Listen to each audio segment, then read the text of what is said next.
Welcome in, everyone, to our Cracked Rackets Red Zone coverage of the final weekend of the regular season here in the 2021 college tennis season. Alex Gruskin, so excited to be joining all of you for a little Sunday afternoon action. Big Ten championship on the line in one of our matches. In our other match, we have an American Athletic Conference battle between a team that has sneakily become a top 10 team across the country. The UCF Knights, hosting Memphis here today. Joining me on our broadcast to cover all of this afternoon's action, you know him as the forefather of the college tennis ranks formula predictions, never far from the listed UTR, one of the many dames to root for the Liberty Flames, lover of mother, lover of almond joys, the snitch, the professor. He quotes Henry Ford, the one-shouldered designer. Ladies and gentlemen, it's Chris Halioris. Chris, welcome back to our Red Zone coverage. It's good to have you back, and I feel like given we've got Michigan, Ohio State on our hands, I'm going to need someone to keep me in check.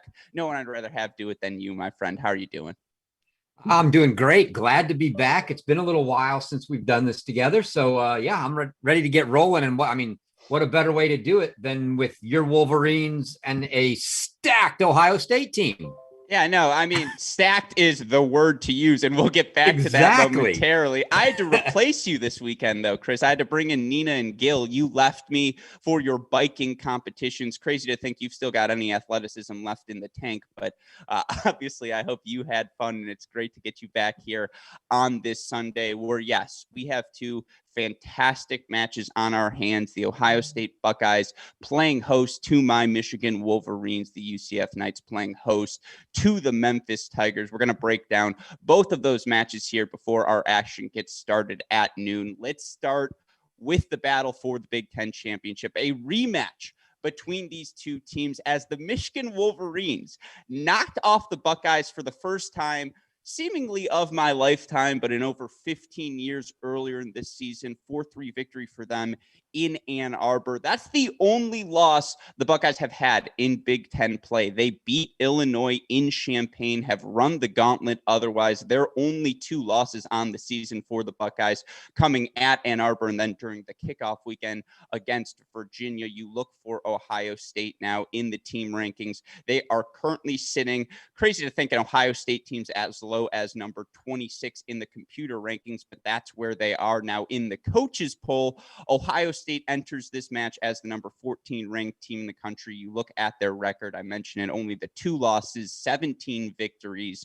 By rankings, this is not a top, this is not a lock team into the top 16, not a guarantee they're going to be hosting a region, Chris.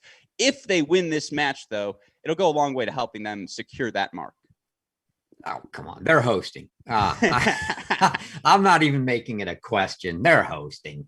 Maybe if they lost this match and somebody, but the problem is it's the NCAA. It's not everybody else. And the NCAA is not that they have no qualm with that. They're not into let's penalize the Big Ten for what they did, where some other folks, might want to do that if they were voting again for it. So yeah, I think both of these teams probably end up hosting. The only question when we get to that really is how much regionalization do they take into account when they do it, just because of not these teams, but the other teams that make the tournament and how many you have close enough to you that could travel to your site.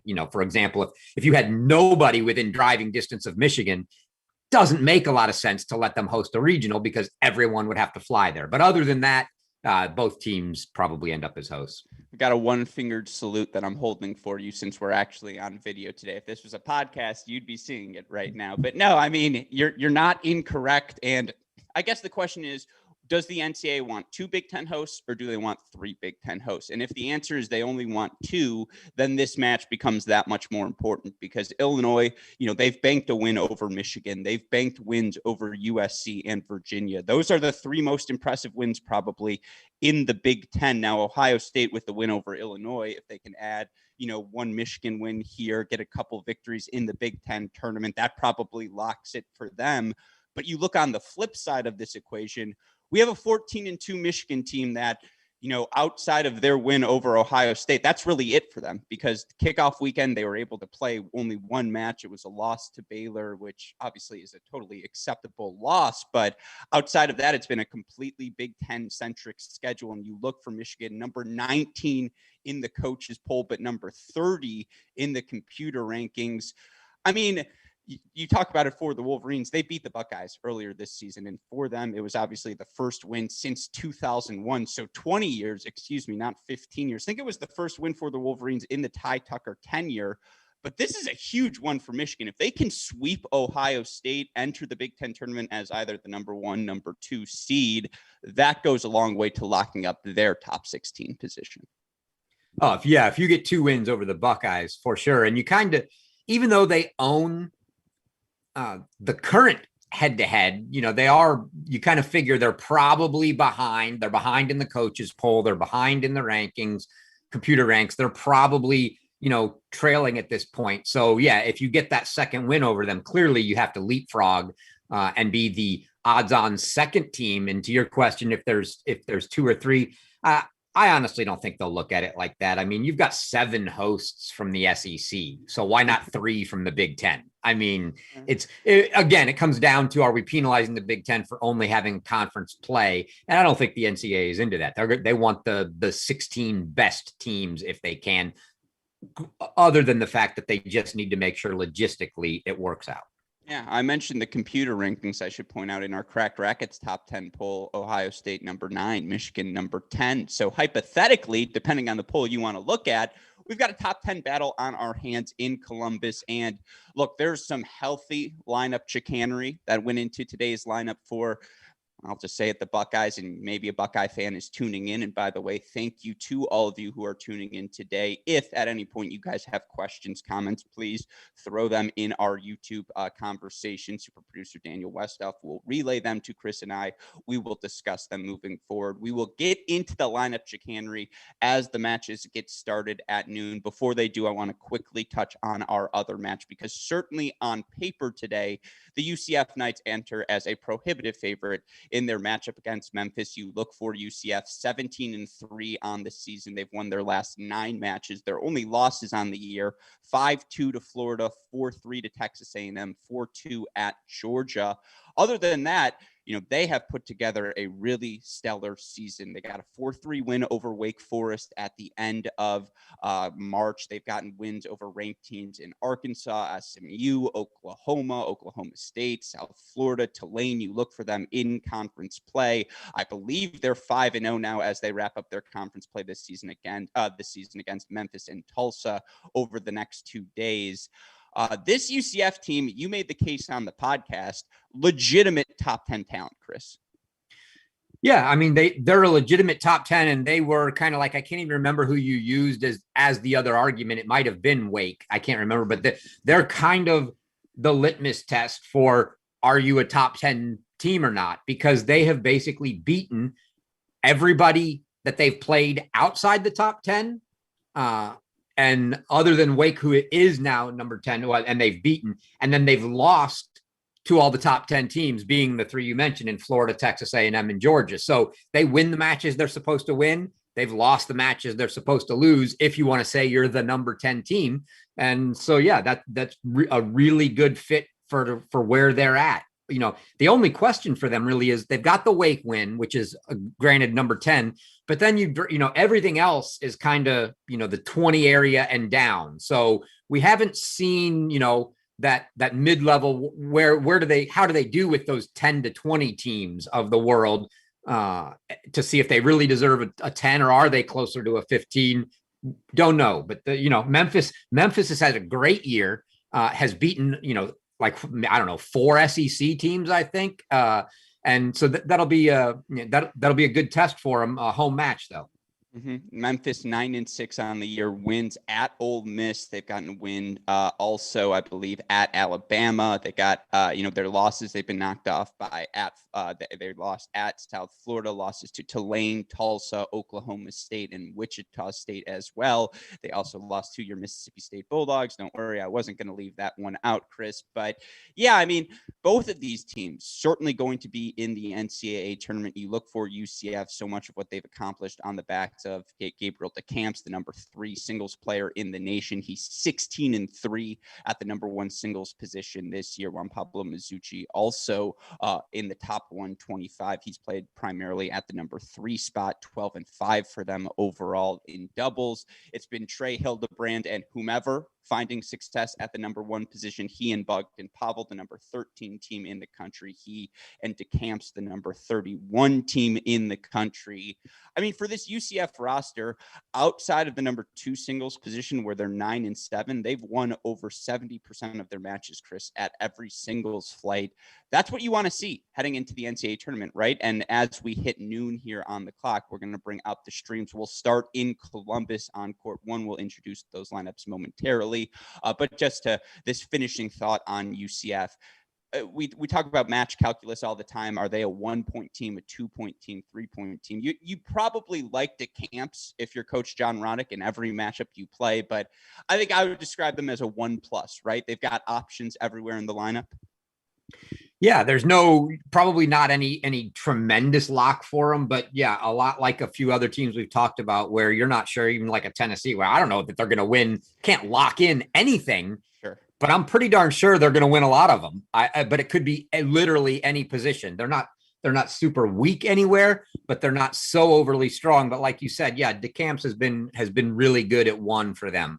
But yeah, they're good across the board. And I think I'd have to go back to the beginning of the year.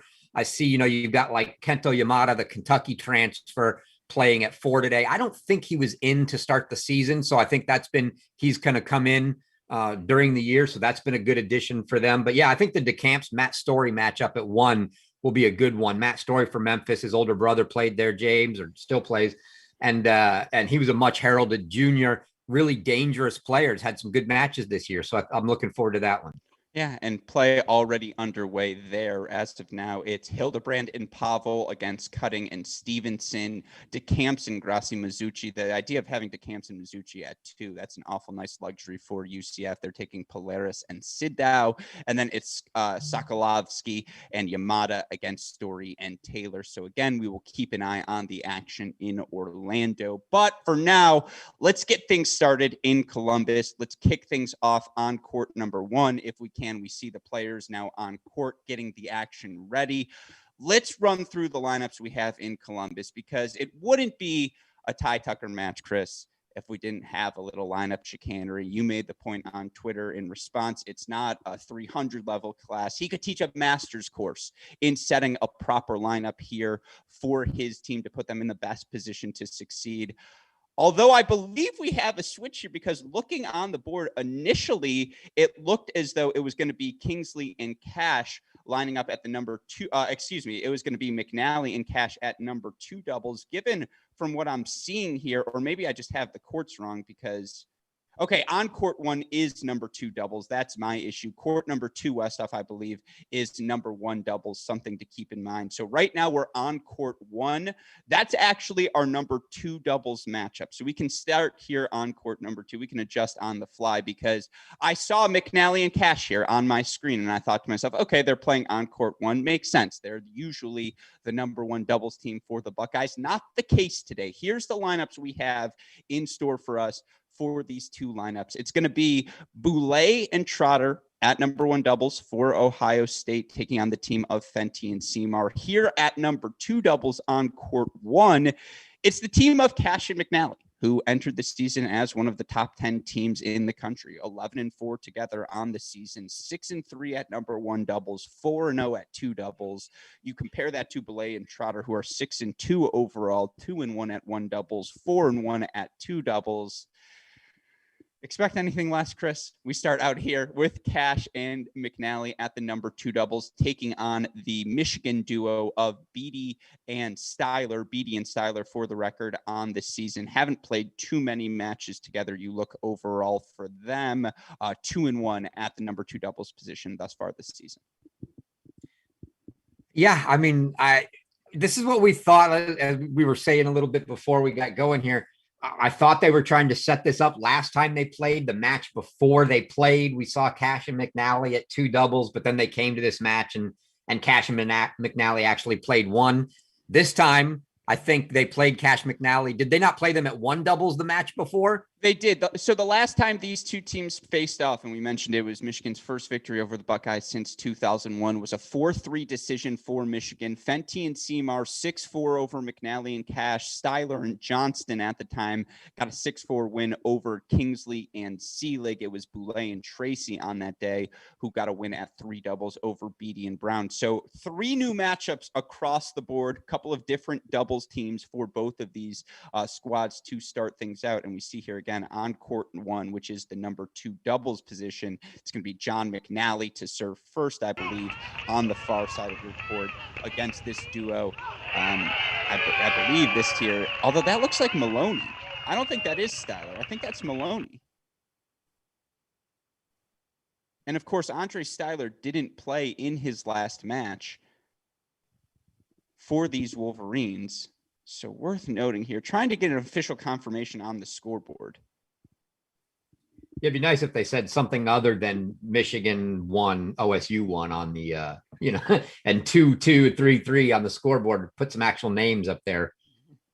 And I will say, unfortunately, right now, my feeds are freezing, Chris. I don't know if you're having that issue. Yeah, I'm having the same issue. Okay, so we apologize for that. And I think we are seeing these feeds, again, freezing now across the board here. As we look, guess this is a popular match, Chris. Sounds like might be a good time to go check in on UCF and Memphis. Might just be indeed. And in fact, if we can, though, in the meantime, let's go to court number 2. It sounds like court number 2's feed is, according to super producer Westoff, we're now functional there. So we're going to go to court 2, just introduce these matchups. Again, court 2 is, I believe, the number 1 doubles position, where you have Matthias Seymour, Andrew Fenty, taking on the duo of Boulay and Trotter for the Buckeyes. Currently, 1-0 Michigan. They held in the opening game. It is indeed. Okay, I have an update from Sarah Beatty, who I believe is on site, of course. Lovely. She has some impact on this match. It is indeed. It's Styler and Maloney at 3 today. Styler and Maloney at 3.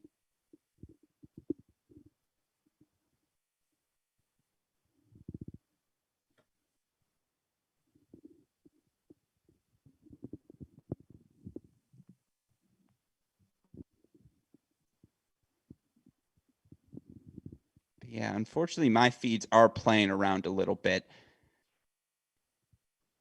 My feed on 2 seems to be okay. 1 was on court 2, that is. Boulay serving.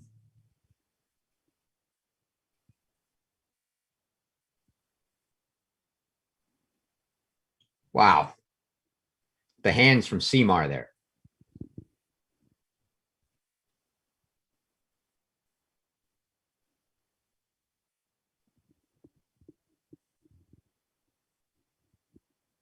So Styler and Maloney are 3, and that's court 1 or court. I wish I had a better answer for you right now. Unfortunately, my feeds are still freaking out. Yeah, I've got 2. I'll try 3 as well and see.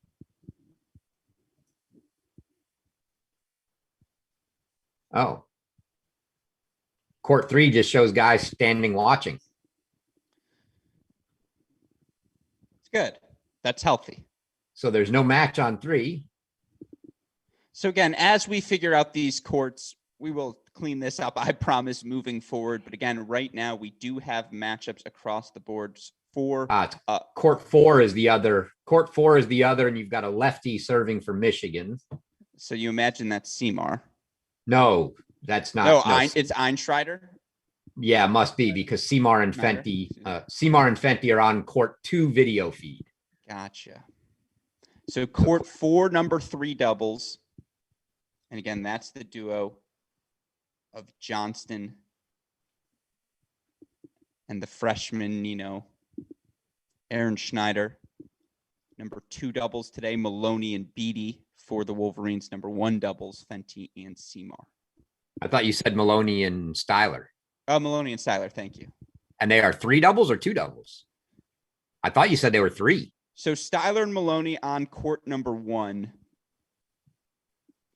But I believe... Yeah, the question is that court number 2 or number 3? Can you tell me who they're playing for Ohio State? Let me see if I can get the feed working again, and we'll find out. No, that feed is completely frozen. Oh, here it's back.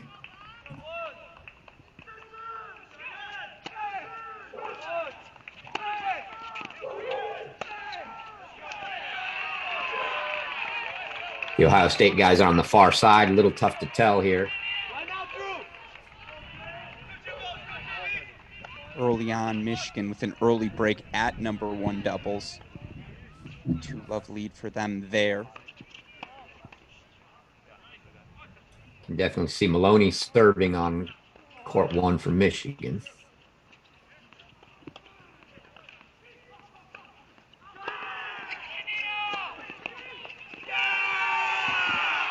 With a hold. We'll get a look when they change at the Ohio State guys when they come across.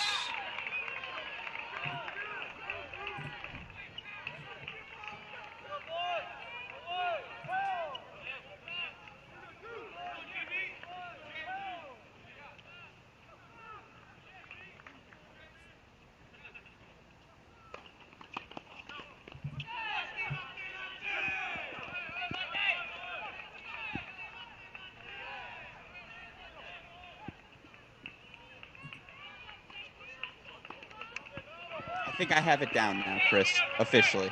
I believe it's Cash and McNally at 2, but yeah, so it's Fenty and Seymour versus Trotter and Boulay on at number 1 doubles. That's on court 2. On court number 1 is the number 2 doubles match. That's correct. Maloney and Styler taking on McNally and Cash. Number 3 doubles, Johnston, Aaron Schneider taking on Kingsley and Tracy. So no Kyle Seelig in the doubles lineup for the Buckeyes. No Nick Beatty in the doubles lineup for the Wolverines. Again, court 1 is 2 doubles. Court 2 is 1 doubles. Court 4 is 3 doubles. Right now, we're on court number 2, which is the number 1 doubles flight.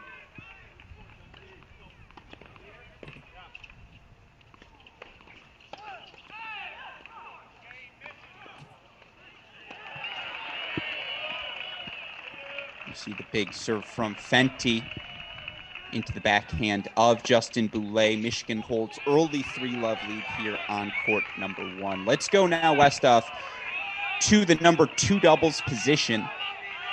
That is on court number 1 for those of you following at home. But the number 2 doubles flight is Patrick Maloney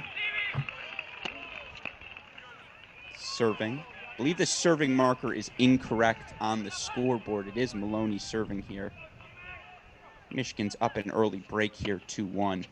Oh, excuse me, Michigan holds 4-2-1. There we go.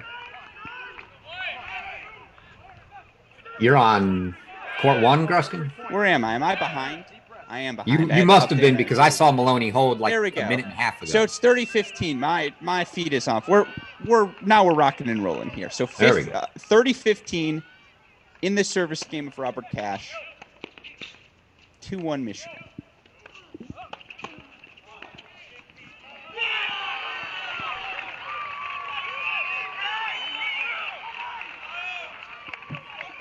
That's a Buckeye bounce right there against the net tape. Now you know I'm caught up. There we go. All technology is now good to go. Took us like 14 minutes, but we're rocking and rolling here now on our Cracked Racquets Red Zone feed. I know you will be locked in here. I will keep my eyes for any noteworthy points. Down in Orlando, currently early 2-1 or 3-1 on all courts there. UCF leading on 2 of them, Memphis in 1. And people, of course, know our Cracked Racquets order of operations. Dual match clinching point first, then we go match point, then we go set point, then we go no ad point.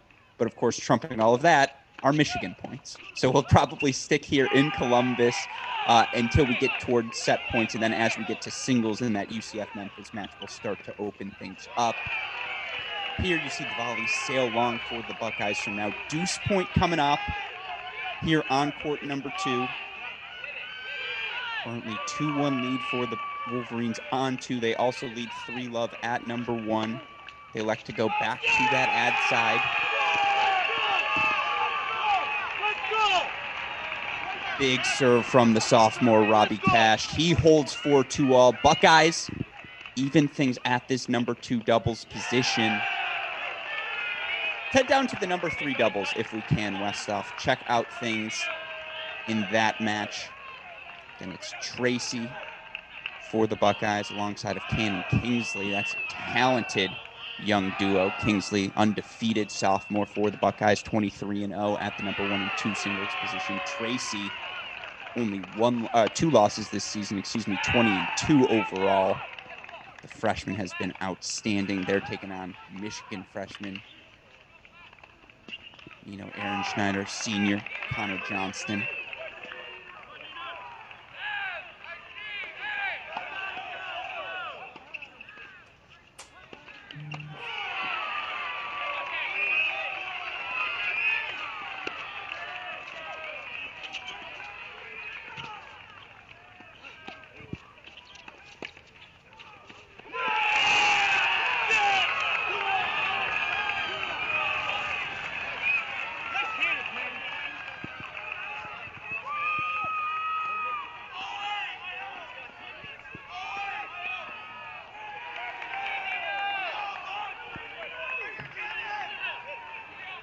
I haven't got to see much of Aaron Schneider yet this year. Gruskin, what do we look for in his game? Big game. I would say it's very, he's going to play big. He's going to look to move forward. I think that's why Coach Steinberg likes him here at this number 3 doubles position with Johnston. That's such an aggressive team. And just, again, that number 3 doubles flight, anything goes. And so you want a team that's trying to play on their front foot more than anything else. But look, that Connor Johnston service game has been an issue for the Wolverines this year. I feel like on many occasions, Chris, even in that early match, him and Styler ended up beating Seelig and was it Tracy at the time, or Seelig and Kingsley. But if you recall, in that first match, Michigan was up an early break on court 2. Johnston got broken. They traded breaks a little bit there. No, this is, again, I like this duo. I really like the duo. I mean, to have Cannon Kingsley at number 3 doubles is a Kovacevic type luxury, right? You feel good rolling him out there with anyone.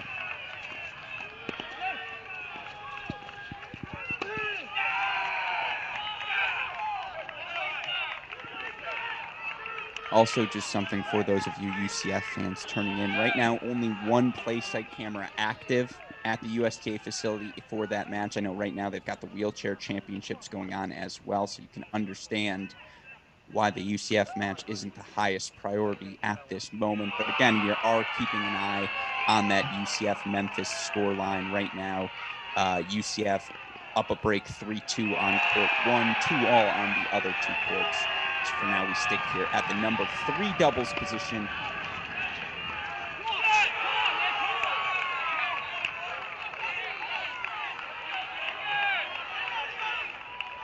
I'm a little bit behind now. But I believe the Buckeyes just secured the break. And now take a 3-1 lead on court 3. So a little momentum for the Buckeyes on 3, momentum for the Wolverines on 1. Let's go to court number 2 if we can, Westoff. Or excuse me, number 2 doubles. Excuse me, number 2 doubles. I should clarify for you there. Let's go to number 2 doubles, please. We're right now 40-30 for the Wolverines. Had a break point chance in the last service game of the Buckeyes. Robbie Cash, big serve on a deuce point, helped him escape.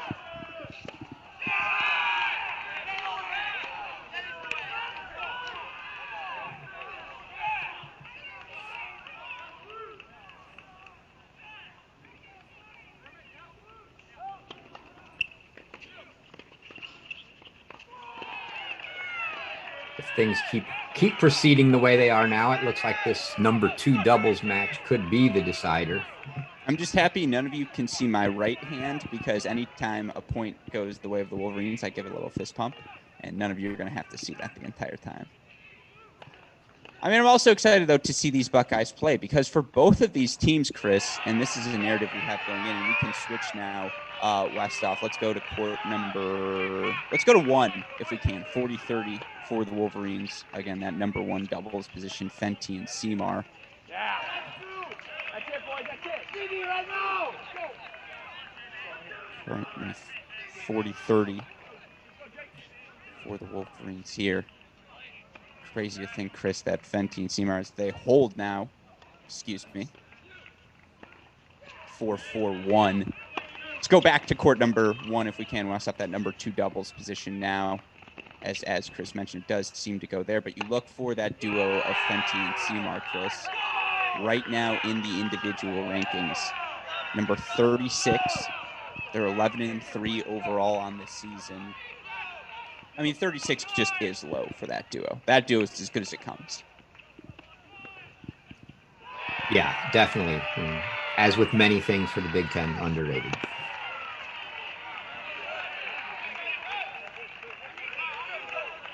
Again, scoreboard update right now. Wolverines up a break, 4-1 on court at the number 1 doubles position. It's the Buckeyes. They're up a break 3-1 at number 3. Here at number 2 doubles, we're on serve. It's 3-2 right now. Styler, Maloney leading the Buckeye duo of Cash and McNally. What do you think of Cash and McNally here at 2 doubles today? I know we talked about it earlier, Chris, but I mean, I'm trying not to be rude. If it's going to come down to 2 doubles, that's got to be a lock for Ohio State. I mean, you're playing one of the better doubles teams in the country, and as your fears come to fruition on court 3, the Connor Johnston serve gets broken.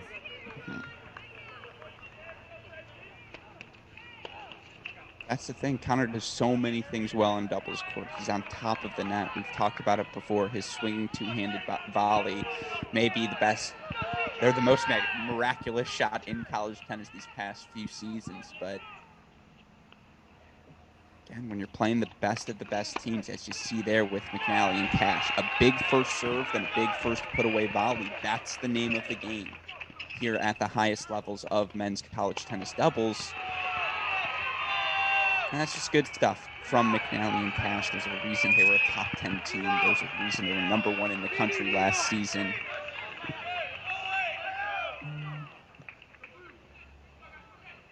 .40-15 now for McNally. Cash, big serve out wide to Maloney. He gets the hold for 3-all. If we can, Westoff, can we quickly go to number 1 doubles? Michigan now got a couple of breakpoint chances to take a 5-1 lead. Really put their foot on the pedal there. So we'll see if they're able to get that job done. Let's flip over if we can again to that number 1 double spot.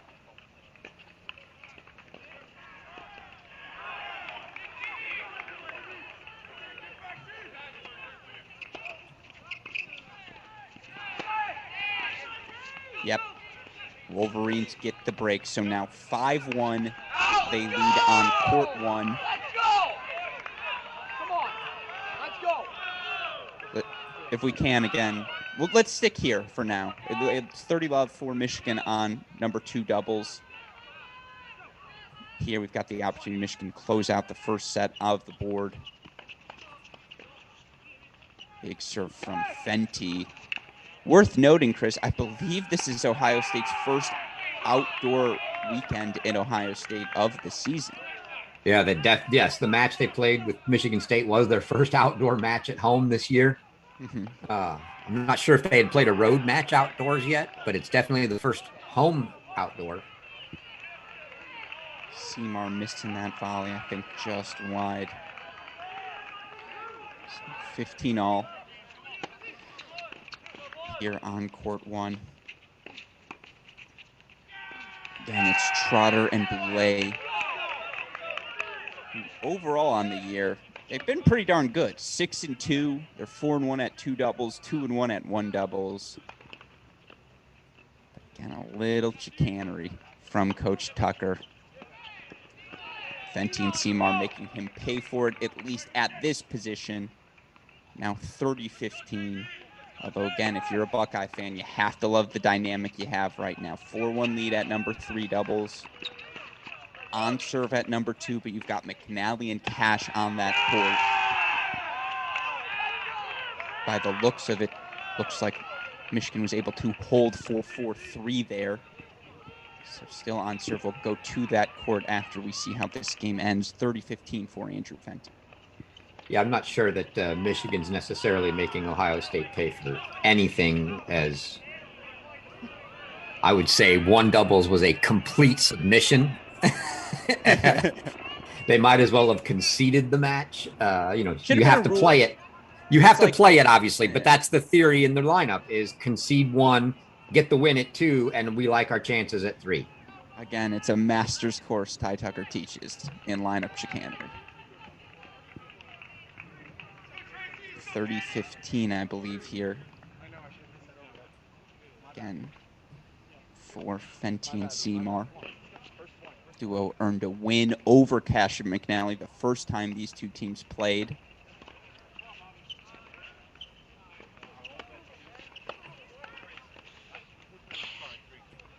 Oh, I'm going to miss those hands when Matthias Seymour heads off to Gainesville next year. You think Coach Shelton will just let us use him for doubles? It's like, just keep him and Fenty together for everyone's sake. College tennis is a better place when they're playing doubles, and then you can go play singles for the girls when you got to go do your thing. I mean, it works as long as we stick like we had this year where the Big Ten's playing Saturday matches and the SEC's playing Friday, Sunday. He could just travel back and forth. Exactly, but outstanding stuff from Fenty and Seymour. Seymour on top of the net, couple of overheads and the cross get the job done. 6-1 decision for the Wolverines on court number 1.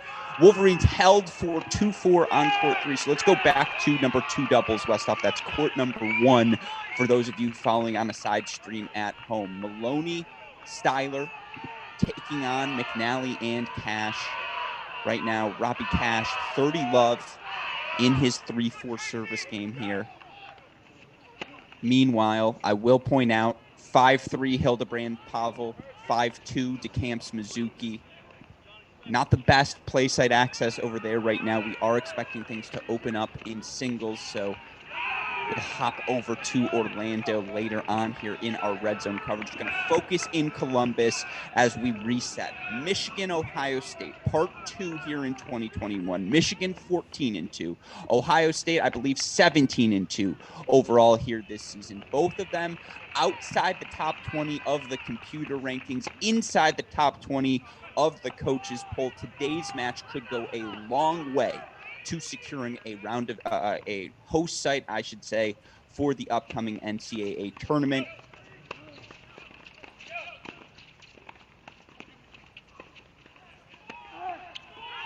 Aggressive net play from both teams. Maloney back a little bit there, but McNally misses the overhead just a hair long. And you know what's the most difficult shot to hit when you haven't had a lot of outdoor repetitions? Anything above the head. Serves, overhead, looking up into that sun. So much easier to make contact indoors. 30 love has become 30 all.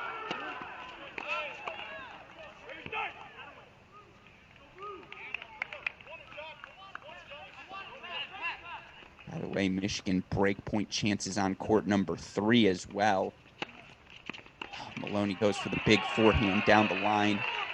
That's his go-to shot, that big slap. It's his jump this season. His progression has been part of the reason Michigan has looked so good, has been able to be 14-2. But the error there means 40-30, 2 game points for Robbie Cash.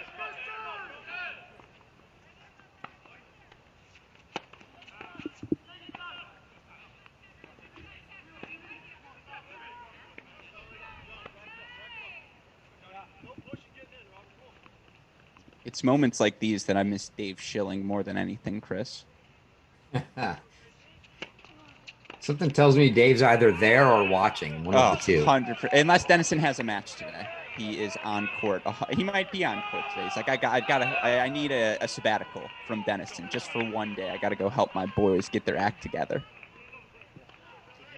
But the big return from Styler into the body of McNally. Deuce point now for Robbie Cash. Was pushed to deuce last time.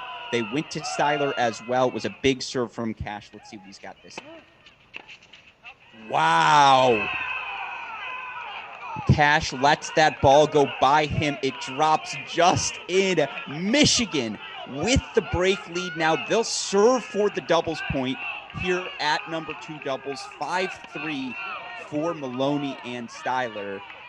I have to say, they've only played 3 matches together, 2-1. In theory, Chris, I really like this doubles pairing of Maloney and Styler. Big guys, big games.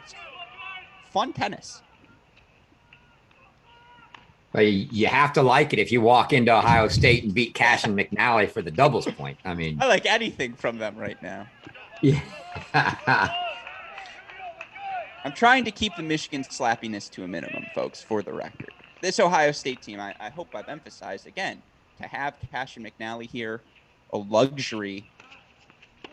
Styler and Maloney have hung with them. And if you're John McNally, that's a volley he makes 95 out of 100 times. High backhand volley, though, in the net.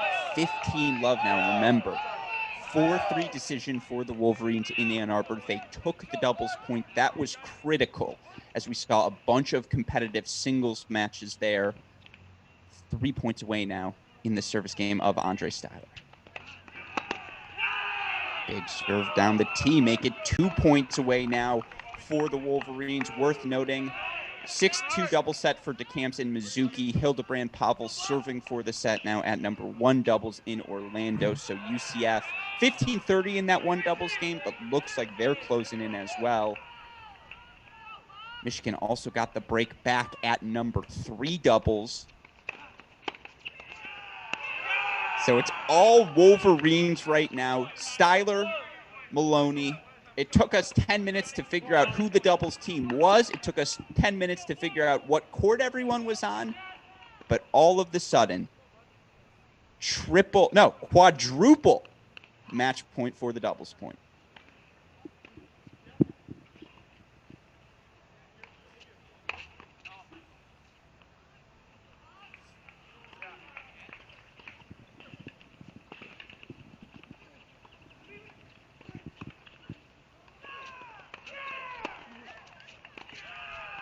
There it is.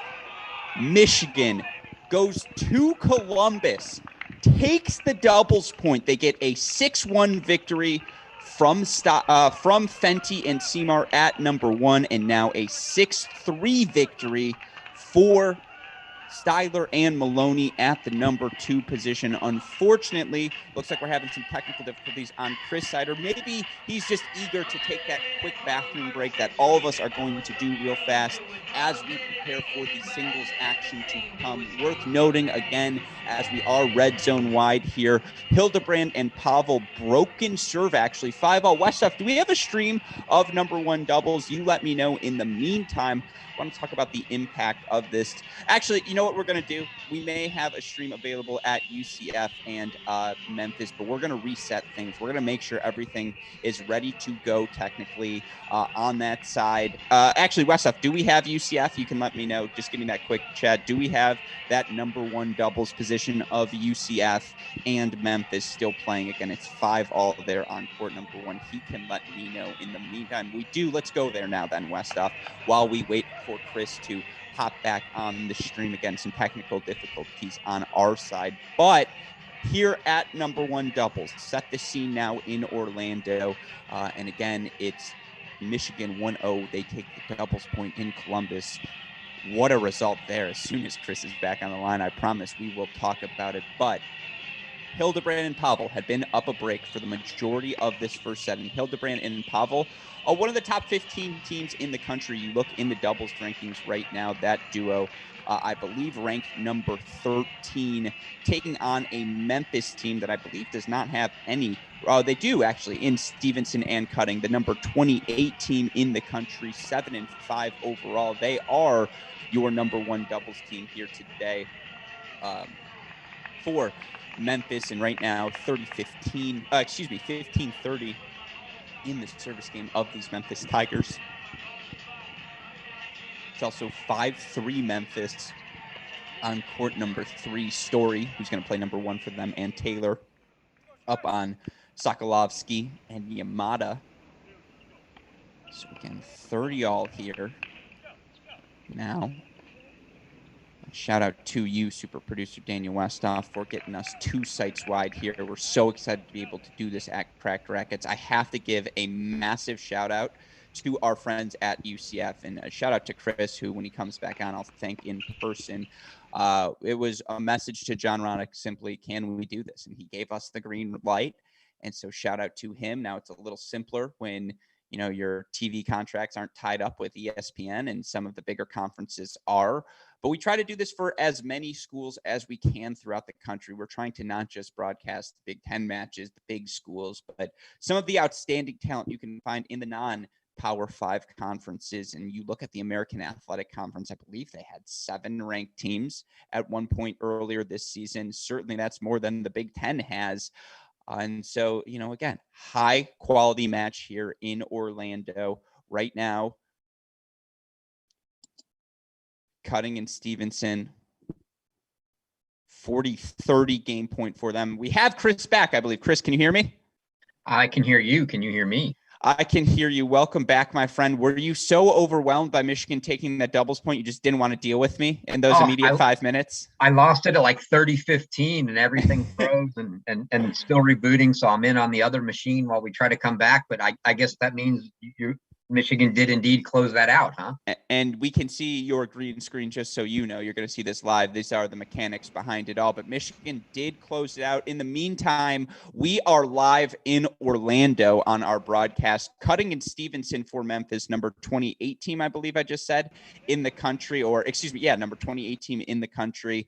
Down a break pretty much the entire time against number 12 ranked Hildebrand and Pavel. Now up 6-5.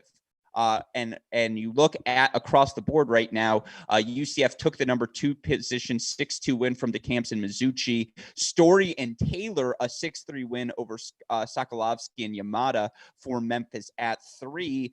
It comes down to this number 1 doubles position. We have 2 top 30 teams, 6-5 Memphis now. Heck of a performance from the Tigers here to start. Yeah, I mean, you got to feel like Memphis really, if they're going to try to challenge UCF, they need this doubles point. Whenever it's an upset on the road, right? You got to start out with taking the doubles point. Yeah, absolutely. And it's worth noting, just so you guys know, the stream freezing a little bit, jumping around in Orlando, but it is 6-5 right now for the Memphis duo, and I believe they've taken an early Love 15 lead here in this game. I think stream's a point behind the scoreboard. I'm going to be watching the stream, not the scoreboard. So again, Love 15 now for Hildebrand and Pavel.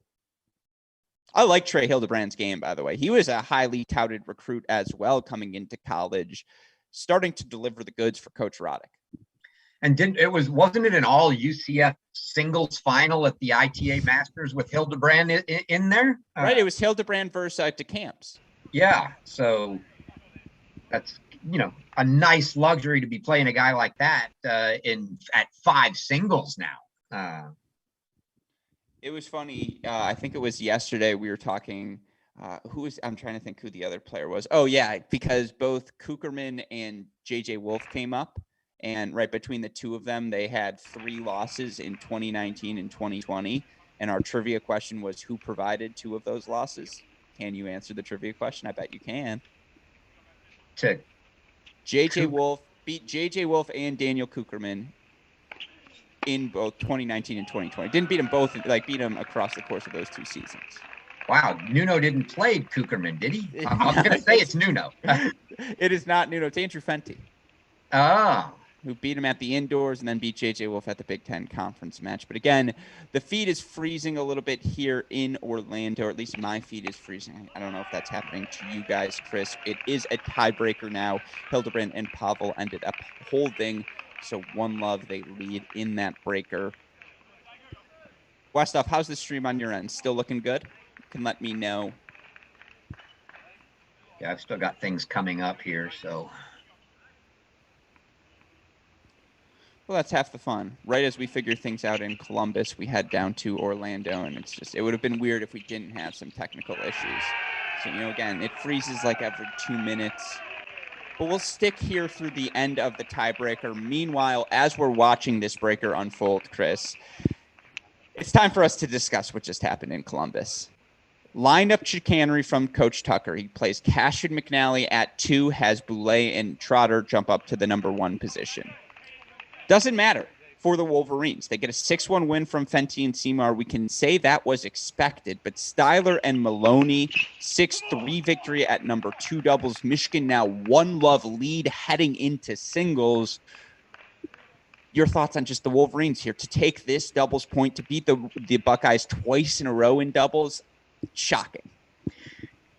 Yeah, this is one of the reasons I'm never a fan of trying to move things around unless you just know. And it's even tougher to say in doubles. In singles, sure, if you've got a good history between people and you kind of have an idea that, player A doesn't match up well with player B for us. He's, 0-5 against him. Okay, maybe that's one you try to finagle. But I'm never a fan. I like that you set your lineup in the order that you think is legitimately is, because, if it turns out that you end up losing, then you can sit there and question, well, had I played it in the order we had it in, would that have been better? It's you never know. So I'm more a fan of let it go like it is. Who knows? If Cash and McNally play 1, maybe they beat Fenty and Seymour and Ohio State wins the doubles point. You just don't know, and I kind of like leaving it that way. But yeah.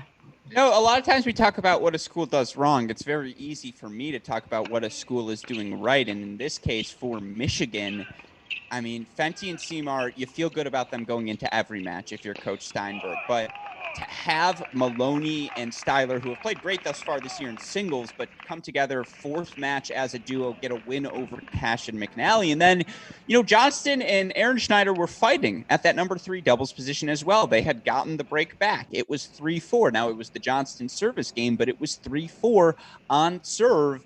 That's a heck of a start for the Wolverines. Certainly couldn't ask for a better start at Ohio State. So we'll see how they get going. And, let's remember as well, like, as you had mentioned, first weekend outdoors for Ohio State. Probably, as much as they love indoors, they probably would have preferred to get a little more outdoor work in before seeing Michigan that first weekend. They got 1 match with Michigan State, and that was it. So, yeah, if you're Michigan, that's the plan. Jump on them early and try to put the pressure on. Yeah, I'm trying to think in my time, have we ever taken a doubles point in Columbus? When was the last time we even did that? Probably the 1990s. It's probably been a healthy amount of time since that's happened. So again, now as we wait, singles has begun over in Columbus. We'll get back to that after we wrap things up here for UCF. 4-2 mini break lead for Hildebrand and Pavel. I love if you guys are on the same point of the stream that I am, 5-2 now. Did you see, I don't know, I believe that's Pavel serving, but did you see him mimic the overhead there of Hildebrand as he was standing there at the baseline? He was like, you're about to smash. And that's what you got to love. That's where college tennis at its finest. So now 5-2, Hildebrand Pavel.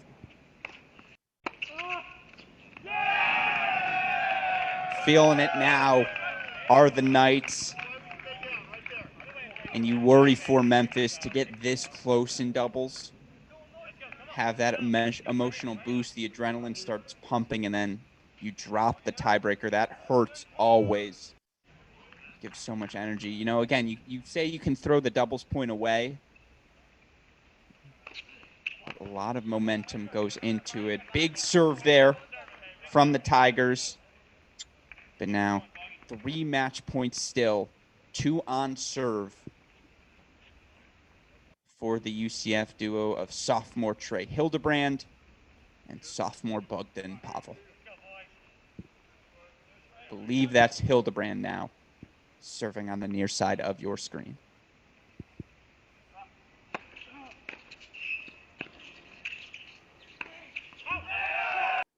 Forehand sails long. UCF 7-6 win from Hildebrand and Pavel over the number 28 Memphis team of Cutting and Stevenson.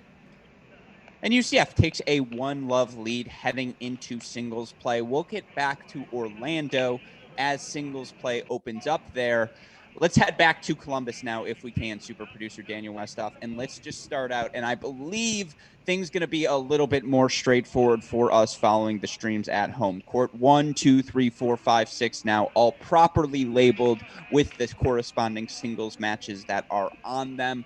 Let's start on court number 1, Westoff, and work our way through today's match. And, you know, again, we'll start here at the number 1 singles position. It's right now junior Andrew Fenty. Is he junior? Is he technically a sophomore? I don't know what the classification is at this point. I think technically he still has 3 years of eligibility left, but 3rd year sophomore, whatever it may be, you look for him thus far. Unranked now in the computer rankings. We can talk about that if you'd like, but you look for Fenty, 10-2 at the number 1 singles position, 12-2 overall this season for the Wolverines. He takes on a Cannon Kingsley, who at one point this year was a top 5 player in the nation unequivocally. Obviously, now rankings no longer reflecting that fact, but I mean, can you ask for anything better than a 17-0 dual match performance and a 23-0 season from the talented sophomore? I think not. Regardless of what the rankings say, this is a matchup between 2 of the, at worst, 20 best players in the country. Yeah, this should be a great match here. Throwing the rankings, computer rankings aside, if you will, this is the match we wanted to see, and we were hoping we'd see Kingsley back at 1. And let's be clear now, match calculus fans at home, it's a must for Ohio State, right? We're doing the whip around for sure. We'll get to our other courts, so we're not going to stay here entirely. We'll stick here for a couple of games. But match calculus-wise, I mean, Kingsley just doesn't lose. If you're Ohio State, you're used to him putting points on the boards. The fact that they don't have the doubles point, that much more important, right? This is a must-have for the Buckeyes. Yeah, I mean, it's definitely, and clearly you're looking at it as one you feel like you ought to win. So I think the Kingsley match is definitely a must for them.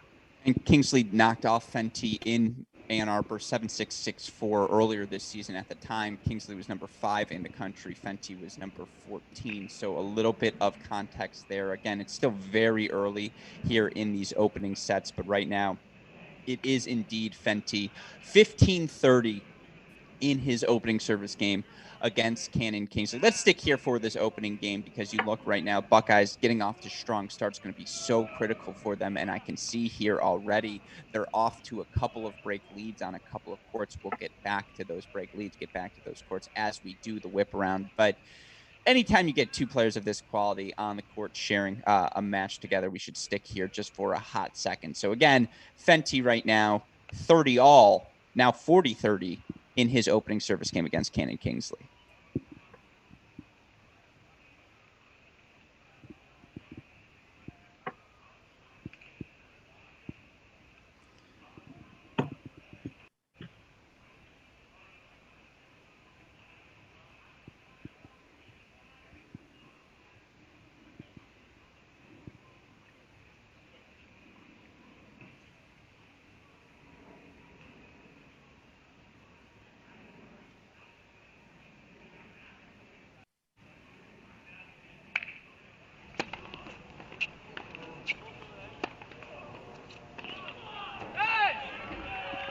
It's going to be a really good tennis match. Ball sails.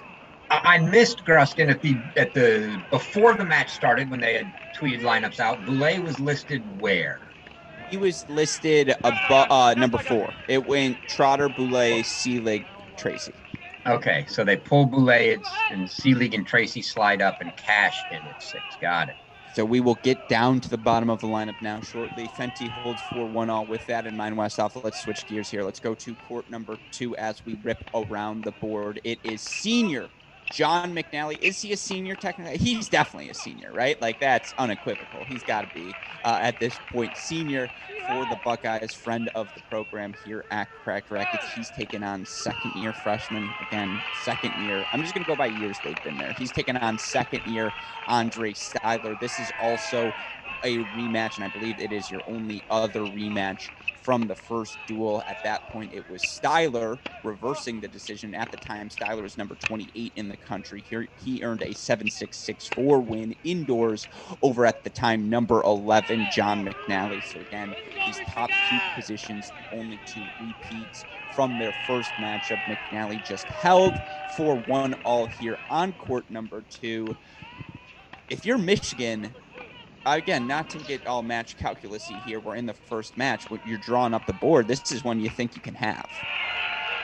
Oh, absolutely. I mean, you had that already.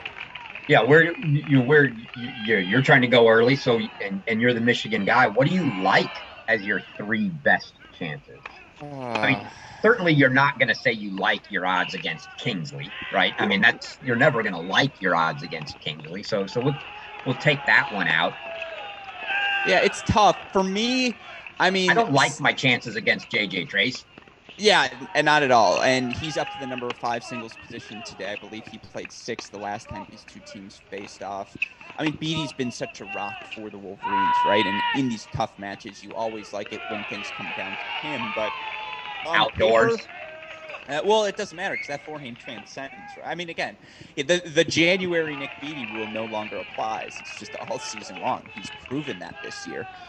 But if you're the Wolverines, you got doubles. It's probably got to be 2, 4, and then I hate to say it, but maybe 6. Like, maybe it's Aaron Schneider over Cash. Like, you take the even courts. I mean, Seymour down an early break to Trotter, but he's going to fight on 3. Like, all of these singles matches are competitive, but that's probably it for me. It's 2, 4, 6, right? Yeah, I think those, I'm with you. I think those are the best chances for Michigan to do it. Mm-hmm. And when we see here again on court number 2, Andre Styler just clinched the doubles point alongside of his partner, Patrick Maloney, now up 30 love here in his 1-1 service game against John McNally.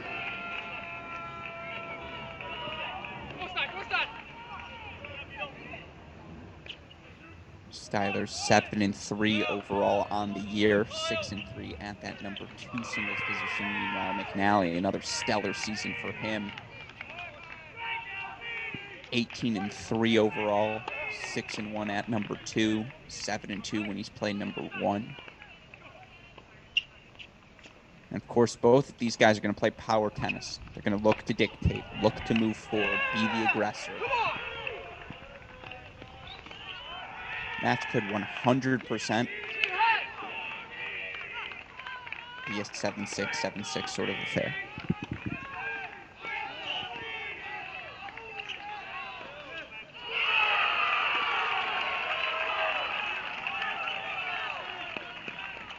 It's a really nice first pass from John McNally just to dip that ball low at the feet of Styler. Styler did well to get that half volley in the court, but again, can't leave anything short against John McNally. Big 30-all point now here. The scary thing, if you're the Wolverines, you just can't go down early breaks on 5 courts. You just have to stay competitive in these first sets. Even if you only steal 2 first sets, we watched USC UCLA yesterday, ace out wide from Styler, 4-40-30. But USC won 4 first sets, Chris, after dropping the doubles point against UCLA in legitimately 35 minutes. And I know UCLA was without Keegan Smith, but it's just Ohio State's going to come out with a similar fire today, right, after dropping the doubles point. And the key is just you got to withstand that first punch because they're going to come out here in single swing. And 2 aces will do that. Doesn't even give McNally a chance to reply. Styler holds 4-2-1 here on court number 2. With that in mind, let's whip around next to court number 3, where Ohio State has raced out to an early lead. And this is a good news if you're a Buckeye fan. James Trotter, who was not available in singles or doubles, for the matchup against Michigan in part 1. He is now in at the number 3 singles position. You look for Trotter, who I believe now in his, I want to say, 3rd year with the program. So junior technically, sophomore, who knows. But you look at his record this season, 9-1 in dual matches. All of them have come at the number 3 singles position. Hits such an explosive ball. Certainly will have the power advantage over 4th-year Matthias Seymour, who will be leaving Michigan next year to go play for Florida, but has been outstanding for the Wolverines in his final campaign. He and Fenty rocks at the number 1 doubles position, and then Seymour, I believe 13-2 overall on the year, actually clinched the last match against Ohio State, coming back against Justin Boulay. But early lead here for Trotter, Chris, and I kind of like it. I mean, Trotter's such a swing player for the Buckeyes, right? When he looks good, the team tends to look good. When he doesn't, the team tends to struggle. Yeah, and great shot there from Trotter. Super talented kid. And if they manage to pull that match off, which you're kind of, again, if you're the Michigan fan, it's one you don't think is probably one of the 3 you're looking at, but if they pull that off and they like their chances at 1 a lot and they like their chances at 5 a lot, now you're going, all right, it's find one of the others, anybody at that point. So yeah, that's a big match for them, considering there's 2 that you really like Ohio State in. Making it 3 there gives you a really good shot. But like you said, Seymour's not going anywhere. He's going to fight. No, 100%. And just some other notes quickly for those of you curious. A, Jensen Brooksby, former Baylor Bear, 2nd challenger title of the year. He just won in Orlando, 3-3 over Dennis Kudlow. That's nuts. B, for you college tennis fans out there, we said it on this week's podcast, and we had this conversation explicitly. I said, going to Texas Tech, every season there's always a funky upset. The altitude, the elevation, it screws with you. And Lubbock always is going to have a rocking crowd as well. Tech takes the doubles point over Texas. Texas coming off a win against Baylor at Baylor. Texas Tech getting a 7-5 win at 1 doubles, 6-4 win at 2 doubles. Thank you for the info, Scott Bankale. For Texas on court 2, Texas, who played regularly, isn't playing. He injured himself against Baylor. But yeah, that's a development. We said it on the podcast. One of those matches, either TCU or Texas, was going to go 4-3 this weekend. More likely than not, one of them could be an upset as well. Interesting to note, because Texas beats Baylor. I believe by your computer projections, they're now the number 2 ranked team in the country. And I lost to Texas Tech. Would that screw them up?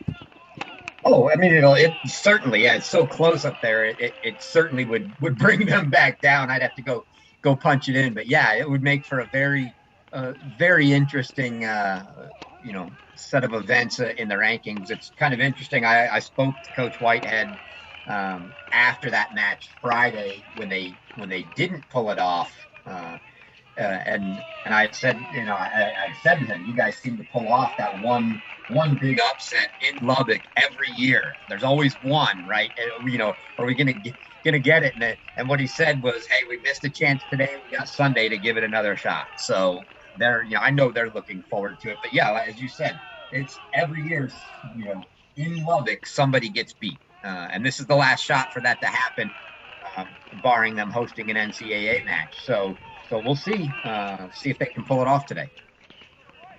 Yeah, I mean, certainly, again, that's something we will keep our eye on as well. Meanwhile, here it's all James Trotter on court number 3. 4-love lead now, 40-15 lead for him. So it looks like he's about to race out to again, dynamic start. This is exactly what you need if you're the Buckeyes, just to get a quick set on the board. Just remind everyone, hey, we're still in Columbus. We're here to play. We lost already this year in Columbus. We don't plan on losing twice. We'll stick here through the end of this game before we hop around. But again, we're continuing our loop around with all of these matches.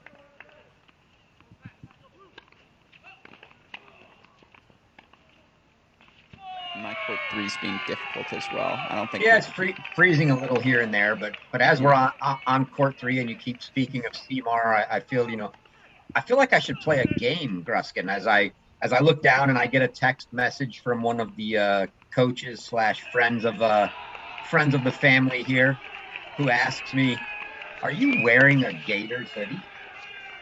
Which seems pretty obvious. I just say, "Yeah, why, of course I am." And yes, that's just a subtle dig at the fact that Seamar's heading to Florida next year. Maybe I'll do the concert, changing of wardrobe every now and then. We'll break out a different, you can only see the color scheme and you have to figure out who it is. I've been saying that for years, but then I get yelled at when I try to do it for not staying on brand. So, anyways, Trotter, 5-0 lead now on court number 3. Super producer Daniel Westoff beat me to the punch. We're now on court number 4. This is a swing match. Kyle Seelig this season, for him to be at the number 4 singles position for the Buckeyes, you'd think, oh, he's probably undefeated. He's probably 35-0 and just a rock for them. And look, he's 12-3 overall in the dual match season, but 15-7 this year, 7-2 at the number 4 singles flight. Last time these two teams played, it was Maloney. So I guess we have 3 rematches. Maloney and Seelig played at the number 3 position, but Maloney a 1-6, 6-3, 6-1 victory over Kyle Seelig. You'd think, again, with Seelig, you like him at number 4 no matter what. Kind of crazy that we both go into this match where it's 2-all, 30-all right now in the Maloney service game, thinking to ourselves, well, if you look at 2021 form, Maloney's been the better player. Like, you look for, again, the third-year player now for Michigan, 9-2 overall on the season, 7-2 at number 3 singles. I hate to pat myself on the back, but we said if Michigan was going to be a top 10 team this year, it's because Maloney makes the jump he was capable of making. He has. Yeah, and I think this is one, if you're not an avid follower of either of the two teams and you just know these guys from the past, you look at this and you look at it and you say, oh, that's a definite, that's a lock for Ohio State, right? Because you don't know what they've done. But to your point, if you look at what they've done this year, including the fact that Maloney already owns a win, Maloney has been the better guy this year. And I think that's a key for Michigan. Yeah, it's hard to get your head around that, knowing how good Kyle Seelig has been and that Maloney hasn't been there until this year. But yeah, that's a match Michigan really needs to win. I was trying to think of their mutual opponents, and I don't think it's a surprise that you see coaches, and I think it's going to be Ty Tucker on the far side locked in on this court. You will see both coaches locked in on this court. This could very well be that swing match for the Buckeyes. They flip this result. That will be that 4th singles win, but it's a very fun contrast of styles as well, right? You would say probably the Maloney forehand, the biggest weapon on the court, but Seelig just moves that ball so well around the court, and outdoors here takes the break lead now 3-2 on court number 4. You look for the Buckeyes now 5-love lead on court 3, 3-2 break lead on court number 4. Wolverines have only 1 break and a 3-2 break lead on court number 6 for Cash right now over Einschreiter. Only 1 break for the Wolverines right now. It's Fenty 3-2 over Kingsley. So things still very even here early on. But let's go now to court number 5. Westoff beat me to it once again. Nick Beatty taking on freshman, JJ Tracy. Tracy has been a revelation for the Buckeyes this season. I mentioned it earlier, 20-2 overall, 17-0 in dual matches, Chris, 13-0 at the number 5 singles position. Of course, he is taking on Nick Beatty here today, the 4th-year junior for the Wolverines. Beatty, I believe, was the team leader in wins, now 12-1 in the dual match season, 7-1 at number 5 singles. This is a fun one, and I believe here we've got a deuce point here, 2-all in the service game of Tracy. Yeah, Beatty's had, and that's the real question. He's had a great year here. And what do these two players have in common, Chris? Both Cracked Racquets Invitational champions this past summer. There it is.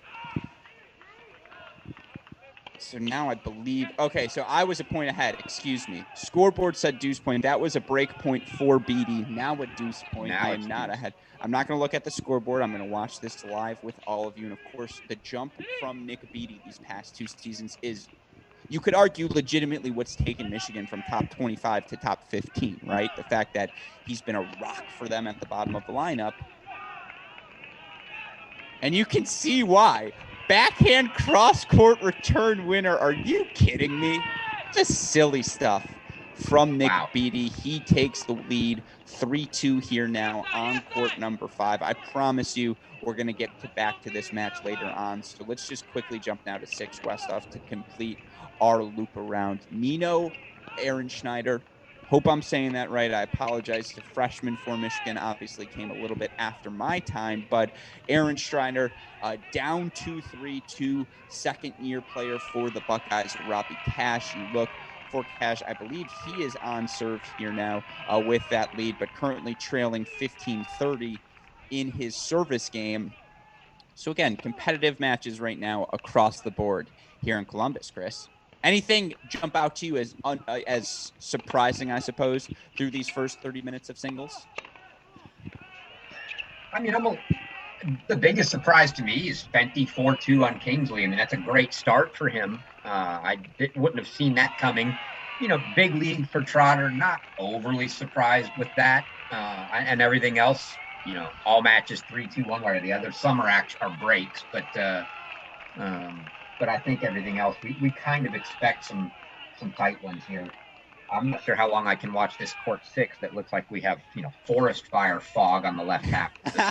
I'm not no, sure I think that they can tell that's the steam I'm giving off right now by how excited I am. Yeah. That's just me being steamy all over court number 6. Oh, big clap from Ty Tucker. I don't think I've seen him clap for a player in like 6 years. So obviously he's feeling it here today. Would not want to lose to his rivals, the Wolverines, twice in one season. But yeah, I didn't realize we were playing this amidst the movie The Mist. I don't know if you remember that movie. One of the worst movies, truly, I've ever seen. But apparently, Court 6, they play on The Mist here. Yeah. Can we get someone, if you're listening to this broadcast and at the match, can you just, like, use your sleeve and just, like, wipe off, just, like, quickly that camera lens? Probably on the inside of that bubble on the camera. I really hope that at some point now we do see like a little sleeve emerge. Yeah, it's like somebody reaches down and just wipes off that. I think all those play site cameras have that little dome bubble over the front of them. So yeah, we'll see somebody come and wipe that off for us and see if it makes any difference.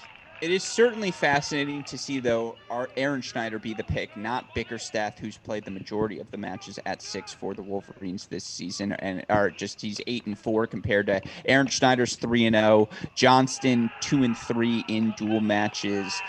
Those are your options. It's really Johnston, Bickerstaff, or Aaron Schneider. Interesting to see them go with Aaron Schneider. I guess, you know, you look last time, Bickerstaff 1-3 lost to JJ Tracy. Beattie actually lost to Cash at 5 singles, and they flipped those two in the Buckeyes lineup. But I don't hate the Aaron Schneider selection. Yeah, I just think I don't hate it. I think it's you know, one of those, obviously, I think maybe Coach Steinberg's learned some things about his guys along the way, but you would have thought, given where we're at now, that maybe if you were going to play them one apiece, you probably would have gone Aaron Schneider indoors and Bickerstaff outdoors. But it may be just to the point where Aaron Schneider's looked so good regardless that he likes him in this spot now. Yeah, 100%. I mean, again, it's interesting going into postseason play that he's still not sure who that 6 guy should be. That says something, certainly. But again, 4-2 here for Aaron Schneider. As we look across the board, we missed it. Unfortunately, that's on me. We're going to be better being diligent about seeing these things moving forward. James Trotter, 6-1 first set for the Buckeyes. That's the first set on the board for either team. Trotter, number 3 singles over Matthias Seymour. Wolverines, though, quick scoreboard update. 4-2 breaks of serve leads for Fenty and Styler at the top 2 positions. Beattie's up a break 3-2 at that number 5 position. So it's funny, I said 2, 4, and 6. It's 1, 2, and 5 right now for the Wolverines. Meanwhile, Buckeyes break leads 4-2 on number 4 and 6 singles. That 6-1 set in the bag at number 3 singles as well. So as always, reminder of why the doubles point is so important in all of these matches. With all due respect to Nino Einenschreider, you're right, I can only take the Mist for so long. Let's go to court number, well, the 1 and 2 are about to hit changeovers. I'm trying to see someone early. Let's go to 5. Let's go back to Beattie and Tracy. 40-30 right now for Nick Beattie in his 3-2 service game.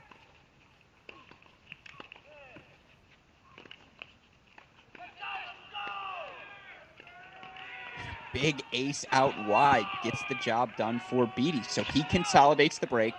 4-3 now. You see Connor Johnston. I'm imagining that's Harry Brown as well. Guys he entered the school with. On court 5, they feel, as always, Nick Beatty, the emotional leader for this team in singles. They didn't listen to us, Chris. They think 5's a lock no matter what.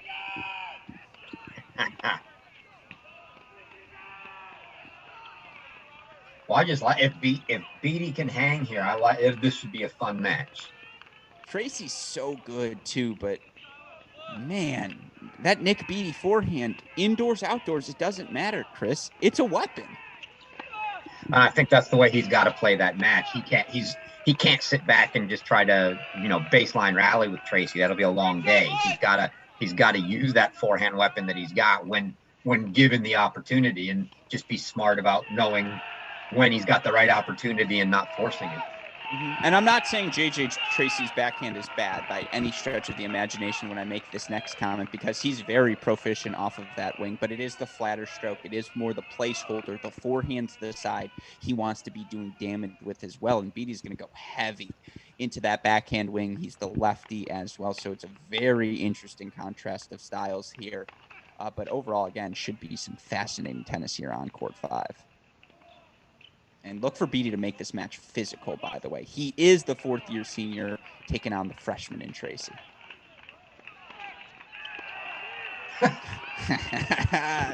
Swing and a miss, though, before Nick Beatty. I'm sure. Strike one. Yeah, I'm sure he's chuckling a little bit at that one. Great response there from Tracy. I have to say, matchup-wise, tennis-wise, this might be my favorite match of today's 6. Because this is quality much higher than your typical 5 singles match. Absolutely.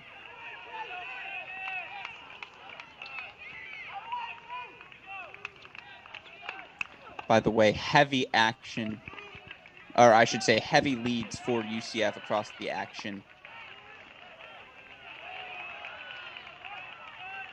Okay, they have Trey Hildebrand listed at both number 1 and 5 singles in Orlando. I was trying to make sense of that. I'm just going to assume. No, I don't know. He is that good. But I'm just going to assume, it's DeCamps. He's playing 5. Yeah, DeCamps is playing 1. Mm-hmm. Just to be clear, though, UCF 3-1 or 4-1 breaks leads at numbers 2 through 6 singles. They're on serve at number 1. We'll get things ready over there, head over there for some set points as well. But obviously, with things as competitive as they are right now in Columbus, we're going to stick here. I want to make sure we didn't miss any set points.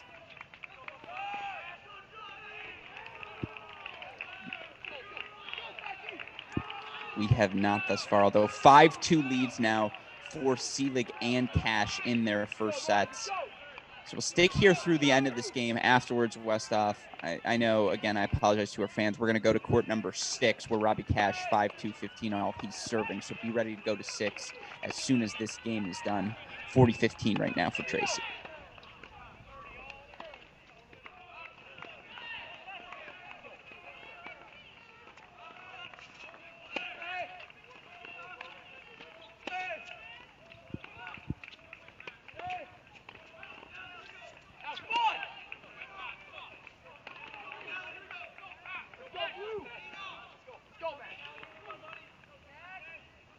Oh my gosh.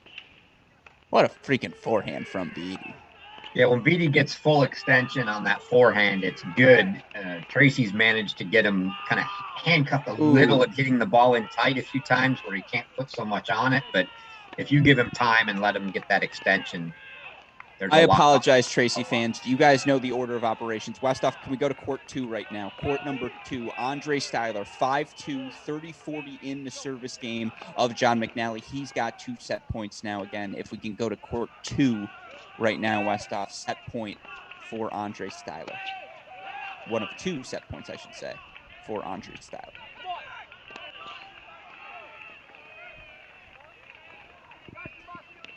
Just to keep your eye, Westhoff. Right now we're on 2 after. I'm going to need you to go to 4, I think. 4 afterwards, where it's 30-all in the 5-2 service game of Seelig. But for now, Styler, again, 2 set points here on John McNally's serve.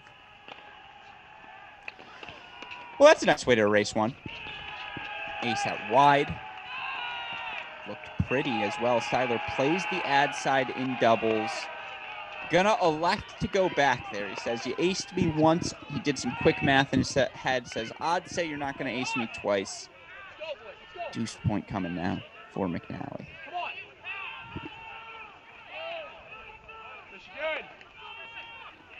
Meanwhile, it's 30-all for cash. Maloney's got 2 break points, 30-40 at number 4 singles, so Michigan staying alive in those sets.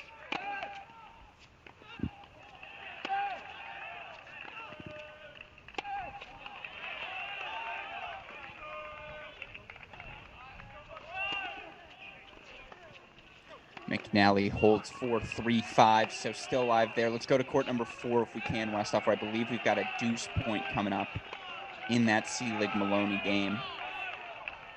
Again, we'll come back to Styler here in his service game. We're on court number 4 right now. Might be 30-40 actually still for Maloney. No, it is a deuce point. Okay, good. I thought I saw that out of the corner of my eye.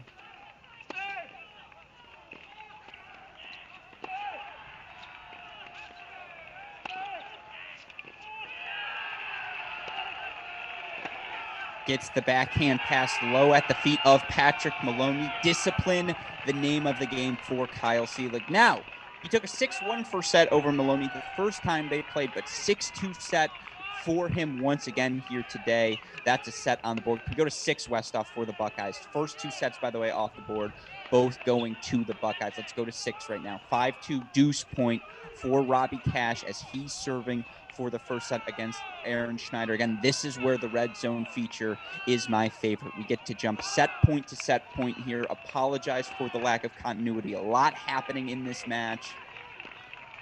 But Robbie Cash just a little too passive on that backhand volley. Fist pump from Aaron Schneider. He breaks 4-3-5. So still alive there. 2 first sets off the board. Again, it was a 6-1 decisive first set for James Trotter and the Buckeyes at number 3 singles. It was a 6-2 first set for Kyle Seelig over Maloney.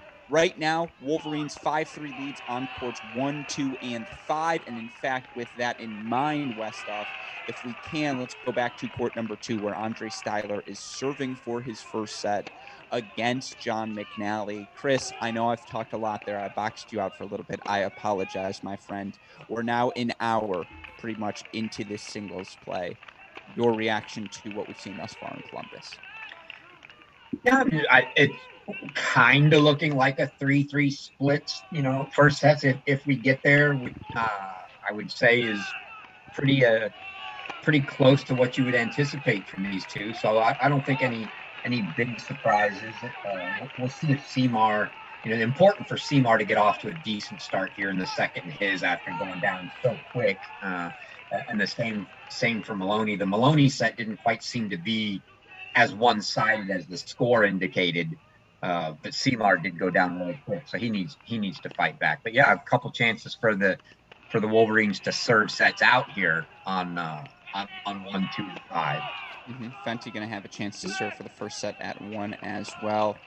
Andre Styler now 40-15. So he's got triple set point to put the first set on the board for the Wolverines. And the story of the 2020 season for the Wolverines was Andre Styler clinching in big moments. It happened against Texas A&M at the National Indoors. It happened, I believe, Texas, you got to win at the National Indoors. It happened against, was it Ole Miss last fall, and then Texas Tech as well. And then Fenty did it against Columbia. This Michigan team has played a lot of dramatic matches, and it's the same cast of characters from last season. And I know this team well. They feel like they have unfinished business. They were furious that they didn't have the opportunity to compete at the National Indoors as one of the top 16 teams in the country. You've seen that aggression thus far in both of their Ohio State matches. And Andre Styler now 6-4 first set. No, 6-3 first set. Yeah, 6-3 first set at number 2 singles. First set on the board for the Wolverines. Let's go now to court number 1. Oh, you beat me to it, Stoff. That's why he's the best super producer in the business, folks. I don't even need to tell him. He knows where I want to go next. Andrew Fenty, 5-4, serving for the first set against an undefeated Cannon Kingsley of Ohio State. Where have we heard this before, by the way? Cannon Kingsley playing an undefeated #1 singles player for Ohio State. It's going to jinx it. Like, there's no way he wins the match now. But I'm just saying, we have been here before. Yeah, I don't recall exactly what the what JJ's record was when Fenty got him, but yeah. Well, here is where the Buckeye faithful will say, JJ Wolf had food poisoning the night before that loss. He played that match more for his teammates than with the expectation that he was going to win it. You know what I have to say to that? That's my response to that. No one's arguing that JJ Wolf wasn't the best player in college tennis in 2019. Just also pointing out that Andrew Fenty had a good day that day.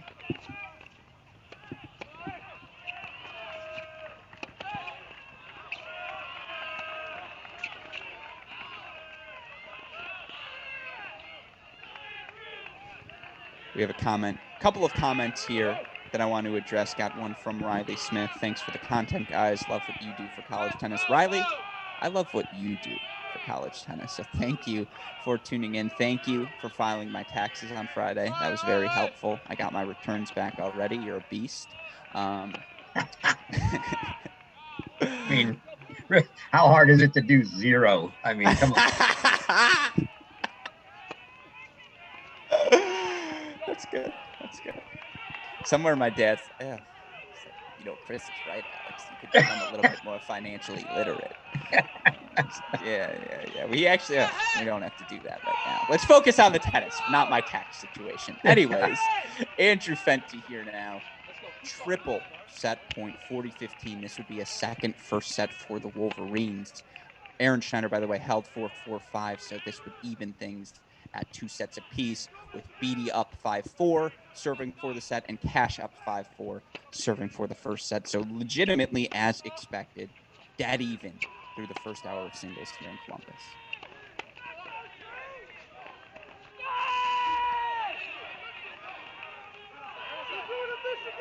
That's a heck of a first set from Andrew Fenty. The backhand from Kingsley just wide.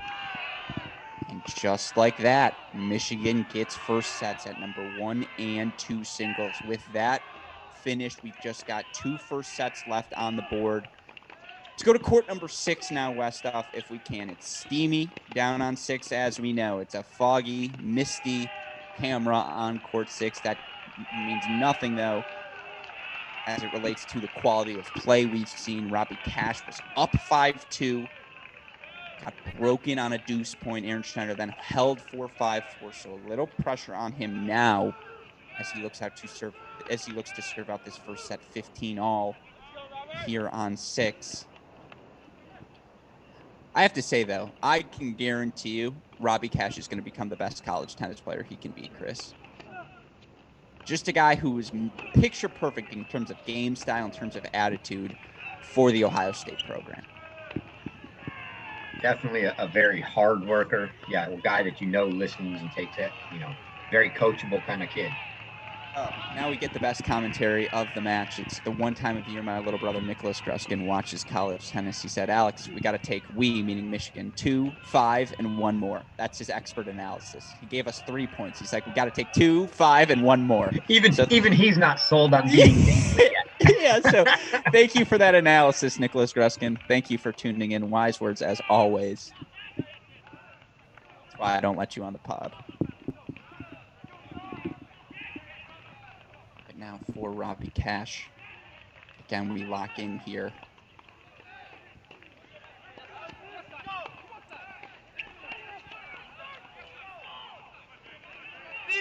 Oh, nice ball behind Cash there. I always forget to Aaron Schneider, the lefty. I do like that matchup against Cash because the Cash backhand so close to his body, right? It's a little bit tighter if you can jam that side with pace and spin. But of course, Robbie Cash can play on his terms regardless of opponent. Is that 30-all? 15-40. Scoreboard 30-all, I believe. Scoreboard just updated. So big 30-all point here for Cash.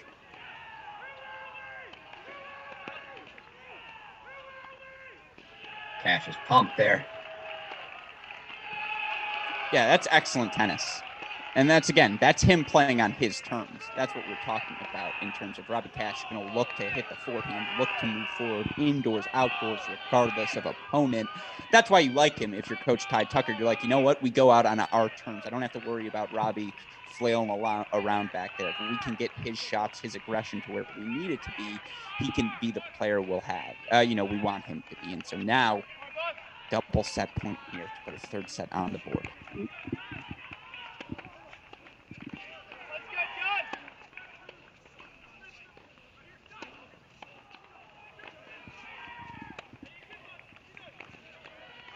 Oh, that landed in. Great ball from Aaron Schneider, but I think Cash got what he wanted there in the first short ball he gets, where he gets to move in and take the ball. He's coming in, and Aaron Schneider knows he's coming in, so he's got to be ready. No, I really love Robbie Cash. Again, that would be what I would want at my six singles position is like, oh, yeah, you do something a little bit differently than all of these other players. I like that. We can build off of that. Great decision. Good execution from Cash. Just better passing shot from Aaron Schneider. And so now 5-4 deuce point back to the ad side.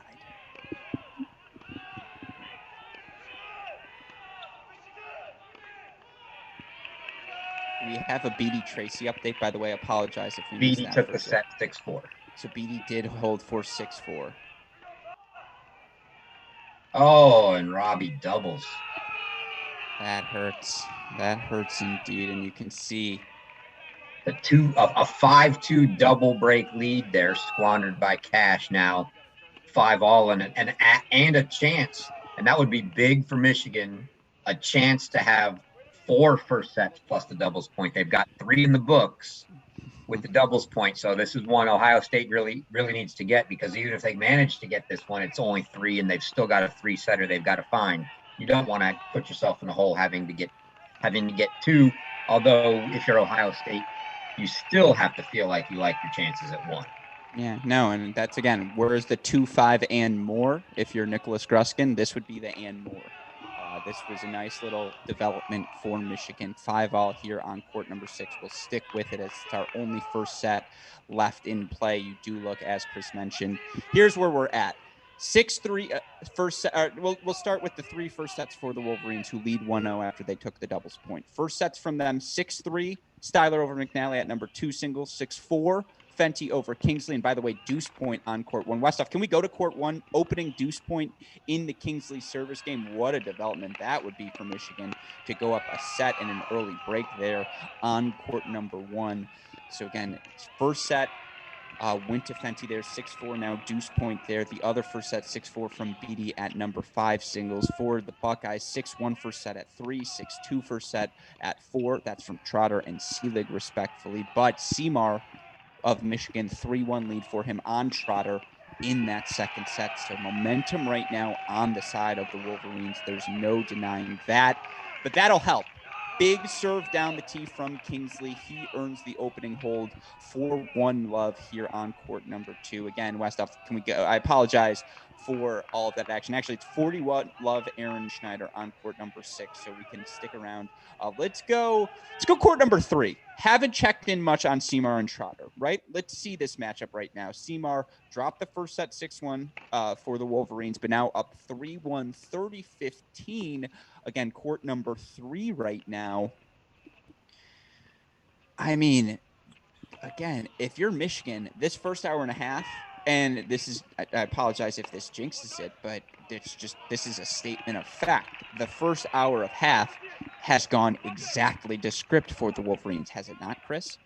Yeah, they couldn't ask for any more, maybe, other than grabbing this set on 6 to make it 4 first sets. But 3 first sets and doubles, you got to feel really good. I'd feel a little better if one of them wasn't against Cannon Kingsley, who I still have to like the chances of. So yeah, I think that set on 6 is a big one. Mm-hmm. No, absolutely. And by the way, the other Big Ten match going on today right now, Illinois taking on Northwestern, was a big rain delay there, but they're just getting underway now. So be on the lookout for that result as well if you're a Big Ten fan. Meanwhile, let's see. 2 first sets in the bag for UCF, 5-4 leads, break leads on courts 1, 5, and 6 as well. They're down 4-5 at number 4 singles, but it's all UCF over there. And we apologize. We got a couple of messages from Chris Patza, who said, tennis gods just don't want to bless me with a Memphis tennis stream. Play site is killing me. Have to agree. Been trying to monitor that match. The play site's jumping around in Orlando. I think they're trying to use like 60 cameras in Orlando today to cover the wheelchair event, as well as I believe there's a senior USTA event happening there as well. Seniors 50 plus, the sort of tennis Chris is playing. So unfortunately, we haven't quite jumped over there yet. We are keeping an eye on all of the action happening over there. But of course, things so competitive right now here in Columbus that we're going to stick around here for a little bit. And court 3 not behaving for me, but Seymour seems to have held 4-4-1. Let's go back to number 6 if we can, Westoff. 6-5, Aaron Schneider manages to hold momentum on his side. He's won the last, 4 games in this match, Chris. Trailed 5-2, now leads 6-5. It feels like we're always attracted to the matches with the lowest quality camera, right? Those are the matches that are going to be the best always. That's just a rule when you do broadcasting. I can't help it, folks. Again, if you are listening to this and you're in Columbus, all it takes is a little shoulder sleeve on that PlaySite camera. If you can, just rub it off for all of us here at home. The problem is I don't think there's any bleachers behind that side. Yeah, no, I'm yelling. I'm like, Ty. Yeah. You know what he really would love to see from me, given the way this match is going, is a text from Alex Gruskin midway through the match saying, hey, can you clear the camera on 6? That would go over extraordinarily. Yeah.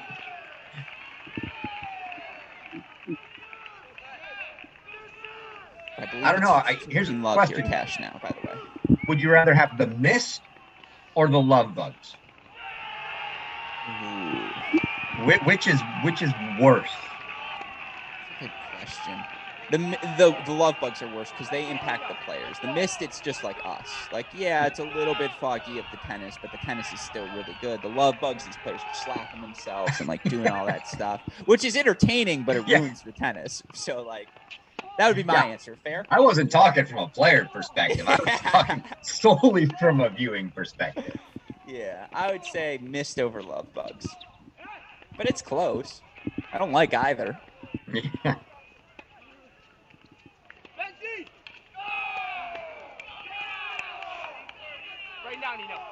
That backhand pass for Aaron Schneider has been dynamite today. And maybe this is the matchup Coach Steinberg saw.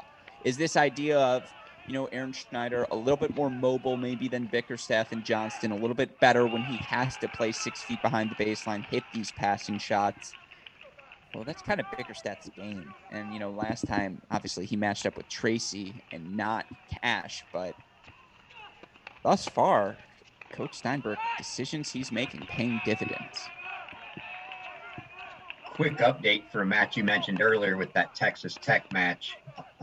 Not able yet to follow through 4 first sets for Texas, 1 for Tech, and 1 still in the book. So only 1 first set so far for Texas Tech. Down 4, and they're at 5-6 in the other. So some work to do to try to pull off that upset still. Yeah, but you know the rule, right? It's 4-3 no matter what, right? Yeah. Okay, good. I just wanted to clarify. You know the rules. Of course you know the rules. You helped write the rules. But now, all of a sudden, 5-2 set points has become 5-6, 15-40, facing 3 set points. Aaron Schneider a chance to give Michigan a 4th first set here in Columbus. And I mean that, now we're talking. Now an Ohio State win, we're here till 4 p.m., folks.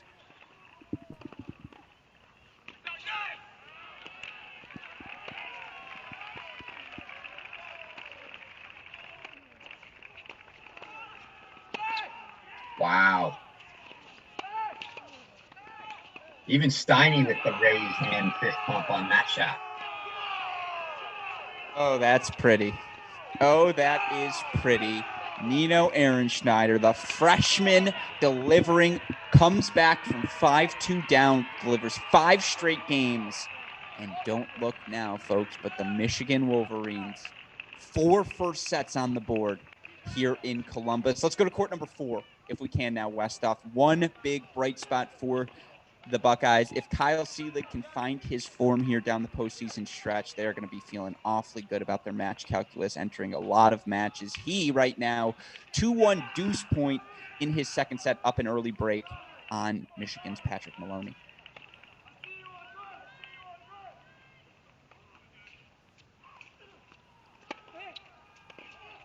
But deuce point goes the way of the Wolverines, and now back on serve there. So 2-all in the second set on court number 2. Can we go to court number 5 quickly, where it's 40-30. B already off to an early break lead on court number 5. Now has that 40-30 lead here to consolidate the break.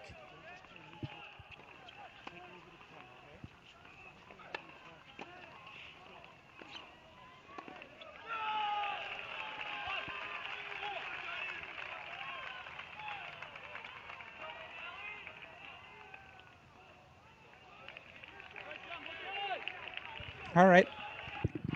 Tracy grinding from that baseline. Deuce point now. Again, BD broke to open the set. Took the first set 6-4. Matthias Seymour, 5-1 lead now, by the way, on court number 3. Another deuce point break point chance in the Cannon Kingsley service game for Andrew Fenty on court number 1. This is either going to be a USC type scenario, Chris, where the mirage for Michigan just like ends 2 hours in and just like, I'm missing something here. Or it could be over in like 30 minutes. Yeah, or not. And as of now, Tracy misses that return long, so BD holds 4-2 love. Let's go to court number 3 again. Matthias Seymour, 5-1, 15-all. I was going to say, sorry, Chris, I didn't mean to. No, yeah, we'll transition, but I was going to comment after that, after Tracy didn't miss that return on the deuce point. Never a fan of the kids at deuce point that have to look to the coach to go, which side should I take it on? Like, I feel like if you're questioning, you already have doubts. Yeah, and again, indecision's the kiss of death on those sorts of returns, on those clutch points. And so, yeah, I mean, I don't know what to say, folks. I'm a little stunned. Like, all I can see watching this match is, God, we're going to get killed by them next year. It's going to be so bad. They're just going to unleash all of their frustrations. But maybe not. Maybe, again, it took Steinberg. He, you look at this roster talent up and down the lineup, and the first iteration of it was that Alex Knight, Leo Hua, Carter Lynn, Davis Crocker, crew. They catapult Michigan back into Sweet 16, that 2018 NCAAs. We were both there, Chris. Now you look at the talent that's filtered through. Guys like Beatty and Johnston were freshmen on that team. They now senior leaders. You bring in the Seymours, Stylers, Fenties of the world, Maloney and Aaron Schneider. There's good things ahead for this Michigan program. Certainly Coach Steinberg has found his stride. Yeah, and I think I haven't seen any updates. I believe Gavin Young's still coming next year. Correct. So, yeah, more good things in the future, I think, for Michigan. Absolutely. He said that, not me, folks, so it must be true. Seymour now down 15-40 in this game, but again, 5-1 lead for him here in the second set. He gets broken, so 5-2 Trotter. Again, court number 3 is the one stream that doesn't seem to want to work for me. Let's go to court number 1 right now, Chris. You're going to be shocked. Andrew Fenty, 6-4, 2-1, 30-love lead. Got the break in the second set, so he now in control of his match against Cannon Kingsley on court 1. Again, we'll stick on court 1 for now. I feel like we haven't enjoyed enough of this battle between two of the top 20 players in the country. Fenty this is what he does, right? Yeah, I mean, we'll see it. It's always, the guys, and I don't know if we'll see if Kingsley's there. There are guys like your JJs of the world that you put them in a hole like this, but they're so tough to close out. And it's, granted it's a break lead, but it's so early in the set and a lot of time left that, we'll see if Fenty can manage to close it out. But he's looking good, and he's getting the match played on his terms here. So.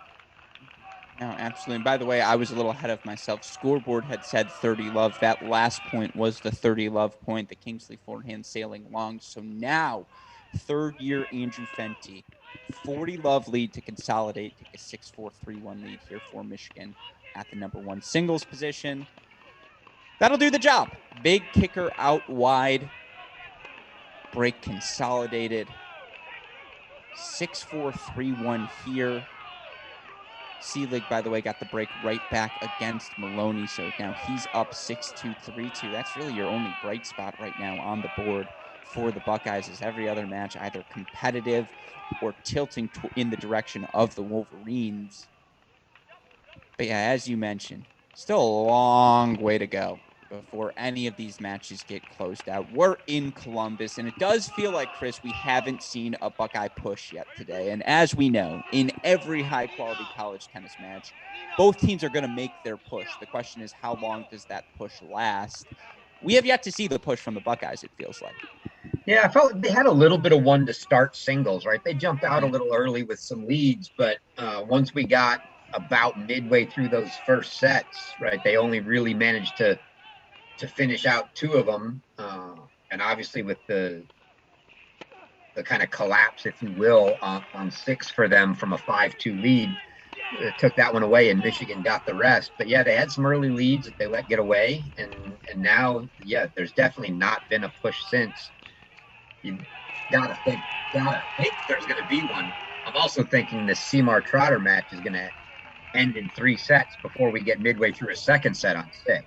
No, seriously. And again, we're looking here on court number 3. If we can, Westoff, can we pop over actually to court number 3, where it's 5-2 love 40 lead for Matthias, or 5-2 40 love lead, I should say, for Matthias Seymour in that set to earn the potential split. Again, that's on court number 3. Question we got: when was the last time Ohio State lost at home in the Big Ten? That's an excellent question, and it's going to require a little bit of research. Of course, prior to this season where they lost to Virginia at home, the one loss they had since, 2006, I think, was the loss to Oklahoma. Alex Scalia. You ask enough people about that matches, they'll say everything was out in that match, whatever. I don't need to hear it. Oklahoma got the win. That's a good question. If I had to guesstimate, I'm going to say 2003. Oh, it's probably 2003 Illinois. That would be my guess, is they lost 2003 to that Kevin Anderson team. The question is just, was that match at home or on the road for the Illini? But it's going to be one of those early 2000s Illinois teams that would have done it, right? You would think. Let's see how good the stat info is on the Please, I'm going to find this. I'm going to find this stat before you do. Year by year results. There you go. I'm just too old to see them because the print's too small. They lost at Illinois 4-3 back in 2004, but that's at Illinois. So we know that would have been 2003 was at home. I'm going to guess 2000. Before 2006, right? Yeah, it's got to be, right? Anyways, we see here, by the way, on court number 3, it is Seymour, 40-15 now.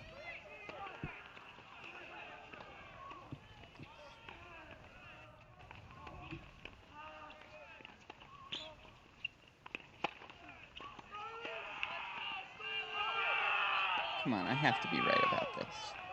Yep. They lost to 2003. Illinois in 2003.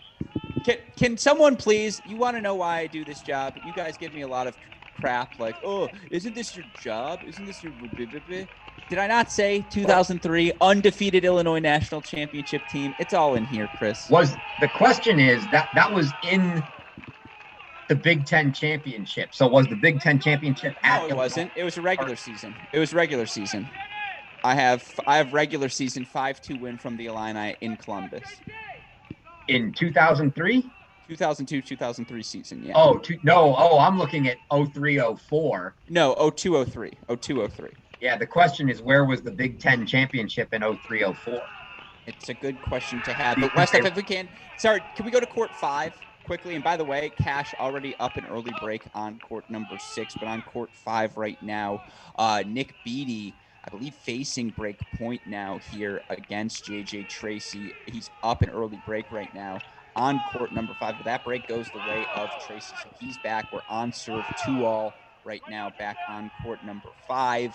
Let's see. Do we have any other break points? Styler and Fenty both up breaks 3-2 on courts 1 and 2. Let's go to court number 2 now then, Westhoff.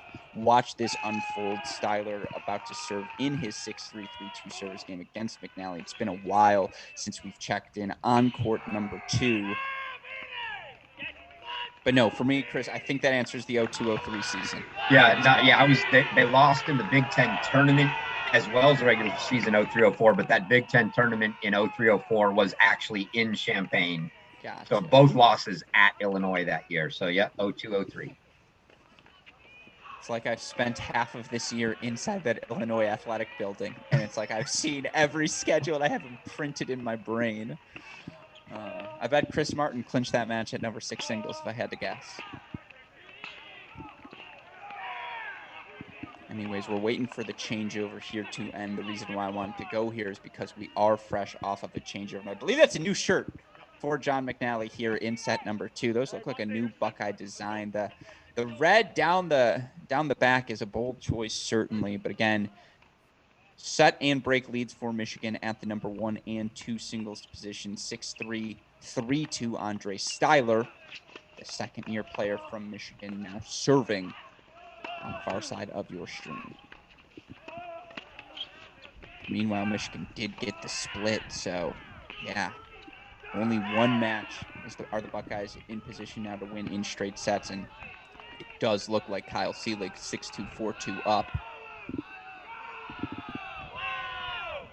And down, just an update down in Orlando, still having the camera issues. The UCF's got 4 first sets. Memphis did get a first set at 4, and they are in a tiebreak with Hildebrand and Taylor at 5.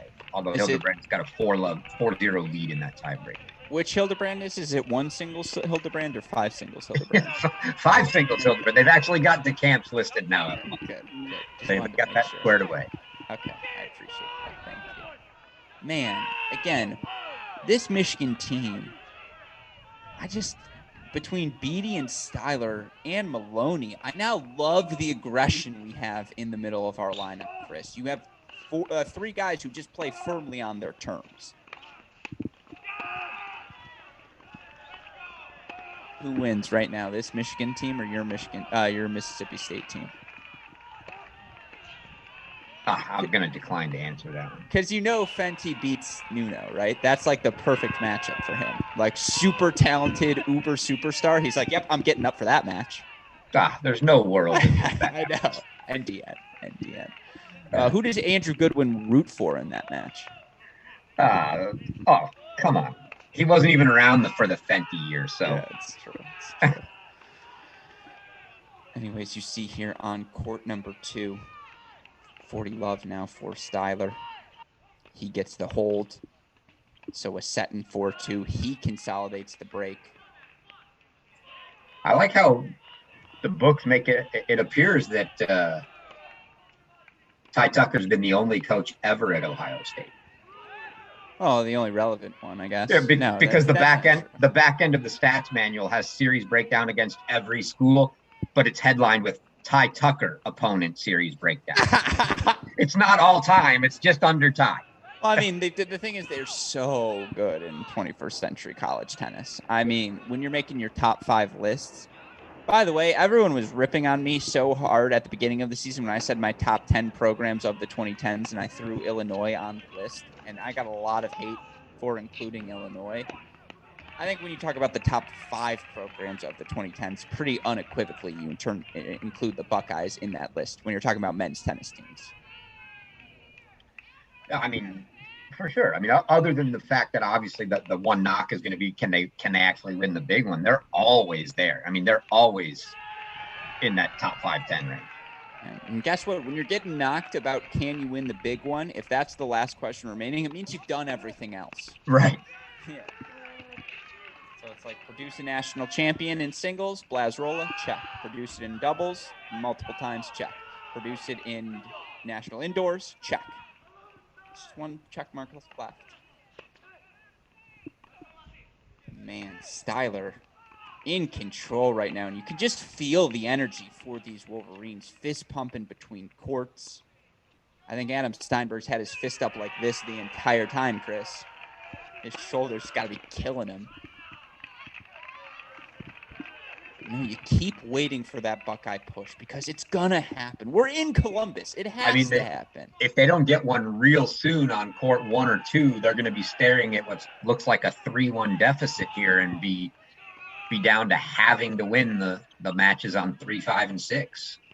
Although it's worth noting, by the way, Robbie Cash has break points on court number 6 to take a double break 3-love lead there. Beatty got the break immediately back at 5-4, 3-2. Yeah, no, again, we're going to stick here on court 2 for now. 30-15 for John McNally here. See if he can't just cut the bleeding a little bit, put a hold on the board. Cash did get the double break lead on 6. Big inside in forehand from McNally.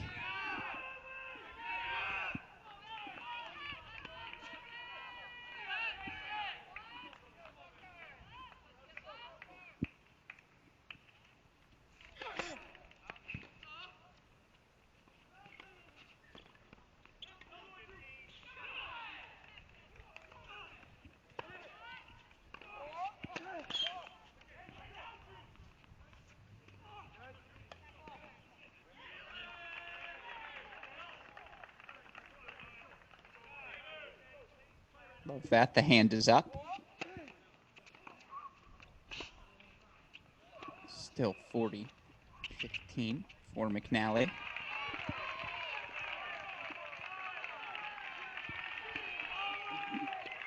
Where do you want to go next, Chris, after this game? You want to go to 4? See if Kyle Seelig, who 40-15, 4-5-3 now, does hold 4-5-3, so he's up 6-2, 5-3 on Maloney. McNally holds 4-3-4, so let's do that. Let's go to court number 4. I love it. You didn't even, I ask you a question, I don't even let you answer it. Welcome back. Didn't you miss me? I was staring at court 1, watch to see if All right. No, you know what? That's on me. Westhoff, I apologize for the double take here. Can we go back to court 1? Chris has spoken. 6-4, 4-2, 15 all. I'll keep my eye on 4 in case Seelig gets to a match point, but Andrew Fenty, man, delivering the goods right now on court number 1 for the Wolverines. He was a guy who last year beat Kucherman at the National Indoors, beat Yuya Ito at the National Indoors as well. Always seems to bring his best performances in the big matches. Played a great match against Kovacevic at Illinois. Just Kovacevic undefeated as well, may legitimately be the best player in college tennis this season. And that includes the Will Blumberg division, by the way.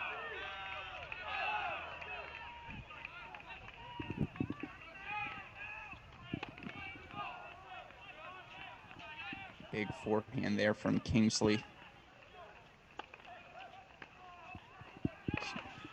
30-15. Tracy's got a couple of break points on 5. Keep an eye on them. Ooh.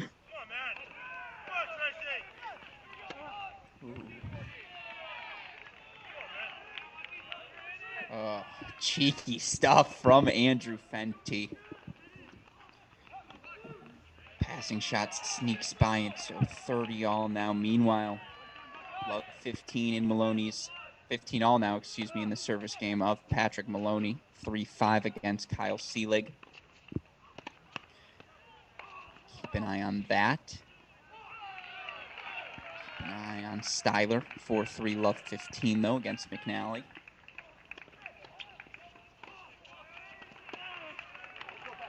But here, it's undefeated sophomore Cannon Kingsley.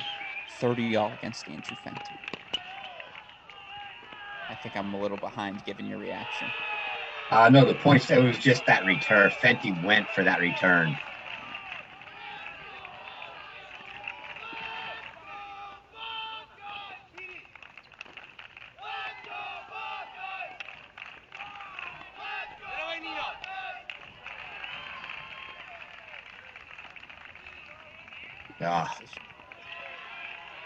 What a point. Long rally there. But yeah, I thought the way Fenty ripped that return, Kingsley did great to get that ball back, but Fenty was obviously just going for the first ball winner. Yeah, Fenty gonna Fenty, and now 40-30 for Cannon Kingsley. I hate doing this close to a game point, but we got to go to 4 Westhoff if we can. It's 30-all right now in the service game of Patrick Maloney. 2-6-3-5. He trails Kyle Seelig. Also keeping my eye on court number 2. But John McNally has a 15-30 lead in the Andre Styler service game, but Seelig now 2 points away from the match. Kingsley Keep got an eye on it here.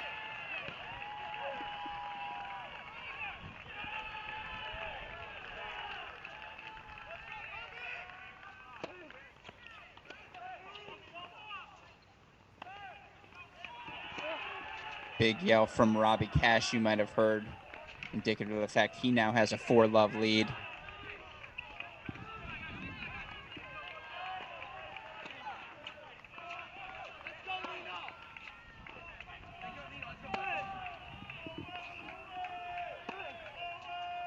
Now you're starting to feel that adrenaline, Chris.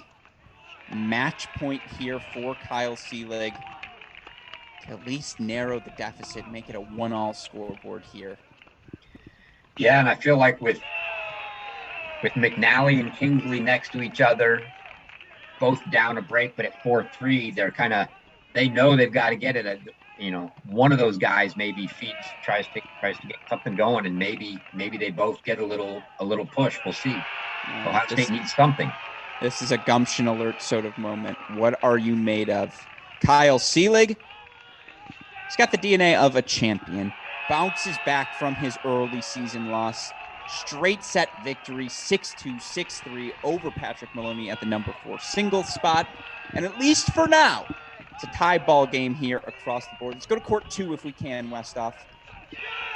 Game point for Andre Styler. Did trail 15-30, now 40-30 in his 4-3 service games. As Chris alluded to, it's set and 4-3 break leads for the Wolverines on courts 1 and 2. We'll talk about the rest of the scoreboard later, but for now, that's where we're keyed in on, because the Wolverines could be 10 minutes away from a 3-1 lead, could be 10 minutes away from feeling this match slip out of their grasps. Fantastic performance again from the 5th-year senior Kyle Seelig to get the win over the 3rd-year Maloney, 6-2, 6-3. Great bounce back for him. Exactly the sort of form you want to see heading into postseason play, Chris. Yeah, kind of what you expect from Kyle Seelig. Yep. Just big hold for Styler.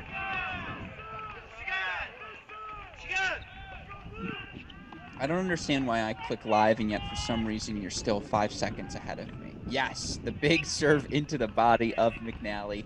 5-3 Sty. He leads on court number 2. Let's do a quick scoreboard update. Beatty and Tracy, I don't know what's going down there. I don't know if the serving marker's off. I don't know what it is, but break point chances for Beatty, they've either traded a bunch of breaks or a bunch of holds of late. 3-all there in the second set. Beatty took a 6-4 decision. Nino Ehrenschneider, huge in retrospect that he came back from 5-2 down in that first set to take a 7-5 first, because he now finds himself trailing 4-love and 15-40, 3 more break point chances to Robbie Cash, who looks like he's going to even that match at a set apiece.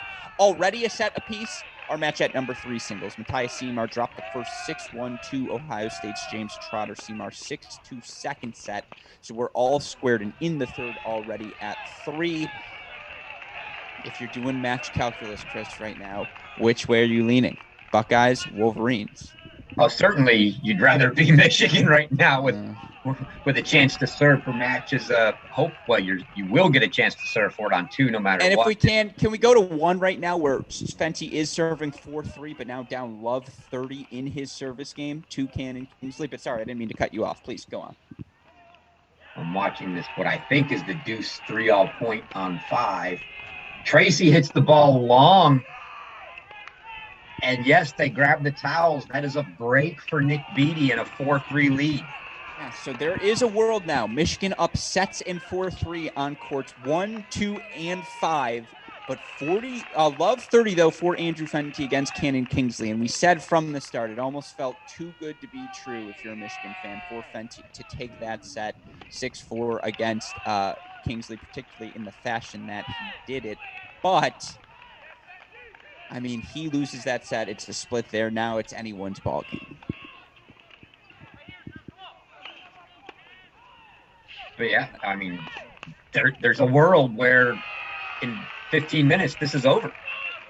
Absolutely. And we see here now they're up breaks on 3 matches. And Fenty love 30 after that big serve drop shot combo has become 30-all. Meanwhile, it's a 1-all deuce point on court number 3. We're going to stick here on court number 1. We apologize for missing out on that deuce point, but feels like given the tension where we're at in this match, this 30-all point a little bit more important. Chris, I'll ask that you keep your eye on court 3 for now, just to keep us in the loop as well. But again, 30-all, second serve coming here for Andrew Fenty, up a set and a break on Cannon Kingsley. Oh,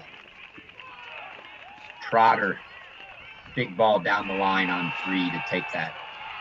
So he earns the break? Yep. So he earns the break there. Meanwhile, it's 30-40, 2 break chances for Kingsley. Dare I say, are we finally starting to see the Ohio State push, Chris? Better now than freaking never if you're a Buckeye fan, but second serve opportunity return here for Kingsley. It's got to be now.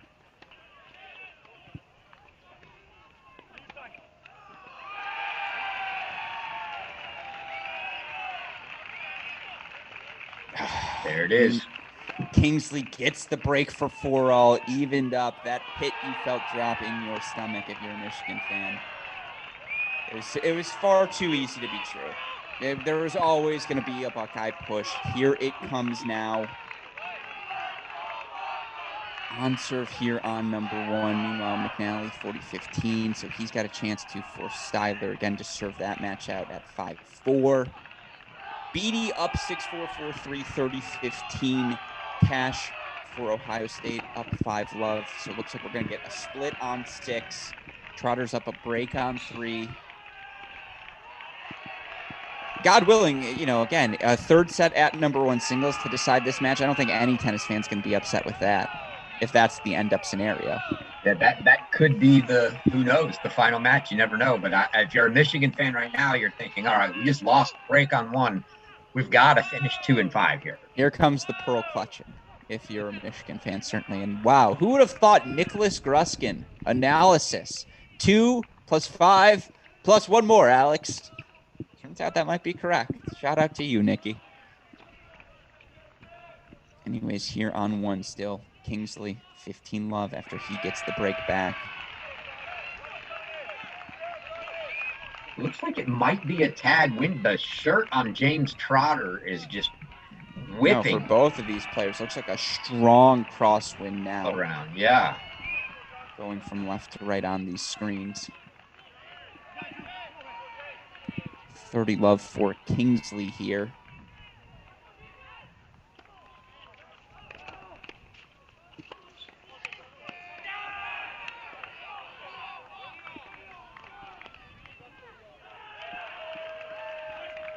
According to our man on the ground, scoreline for Cannon Kingsley very much reflective of the level of play of Andrew Fenty, who's brought his A game today. Meanwhile, since again we can't watch every point for Styler McNally, sounds like a lot of errors from John McNally today, still trying to find his outdoor rhythm. Cannon Kingsley's found his rhythm in this match, folks. Beautiful cross-court backhand there. 40 love lead for him now in this service game. Meanwhile, it's things kicking off on court 2, Westhoff. So let's just head right there. We'll keep you up to date on if Kingsley holds serve or not, but we don't want you to miss a single point of this Andre Styler service game. May have already missed the first one here on court number 2, but it's 15 love Styler.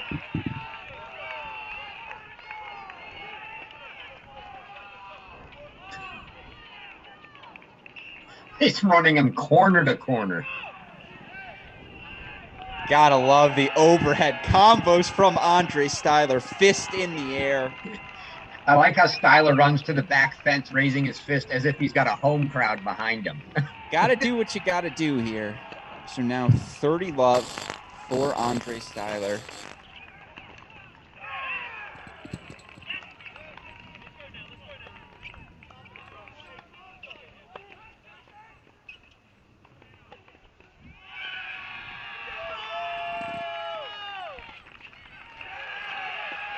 Nice little pickup, even if it didn't mean much.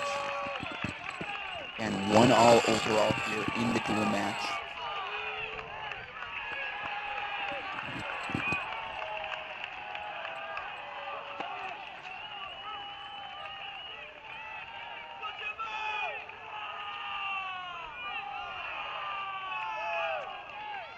So 30-15 now.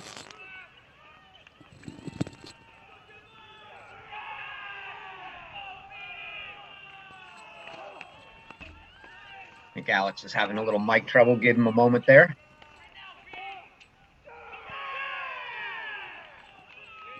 But Styler is serving 30-15. Second serve coming now. Can you hear me a little better, Chris? No.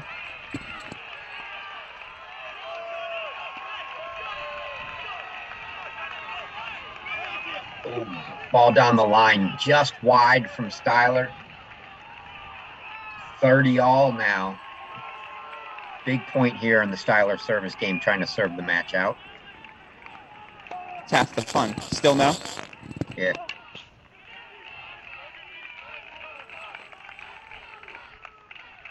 All right. I'll let my mic chill for a little bit. I'll go computer audio. That's fine. There you go. It's a live adjustment here, folks. That's what we do at Cracked Rackets to ensure all the action is covered. 30-all here, as Chris mentioned. Meanwhile, Beatty, 5-3 lead for him on 5. Fenty about to serve. Hash has set points for Ohio State on 6, so it's crunch time now. What do you got?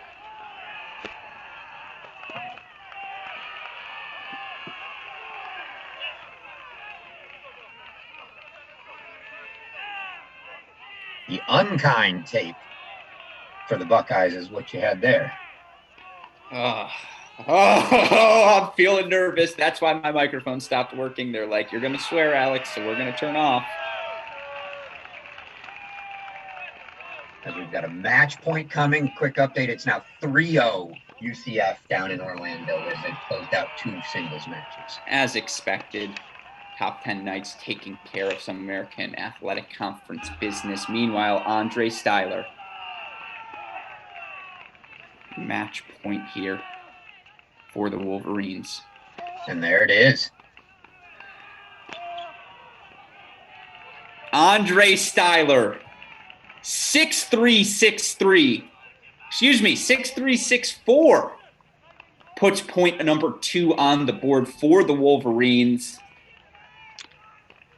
So now things get interesting, folks. Let's go back to court number 1, where Andrew Fenty, led by a set and a break pretty much the entirety of this match here on court number 1 against Cannon Kingsley. He now finds himself down 15-30 and 4-5 here in this second set.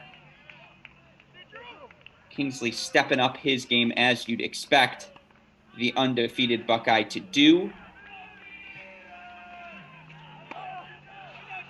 I'm now going to watch the close of the rest of these matches. I saw a first for this year at the end of that McNally-Styler match, and that was a shaking of the hands for the chair umpire. Ooh. Have not seen, I believe they've almost been instructed not to do that with the players, and both of them shook hands. And so that's a first for me for the year. Fenty digging himself big hole now.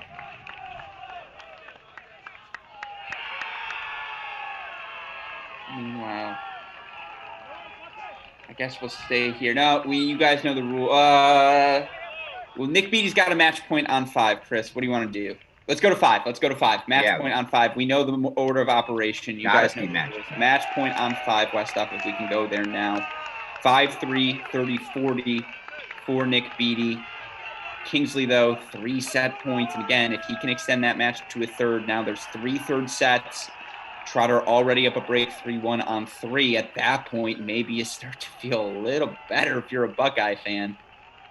Kingsley did get his set, so they've split. Oh, Beatty pulls that long.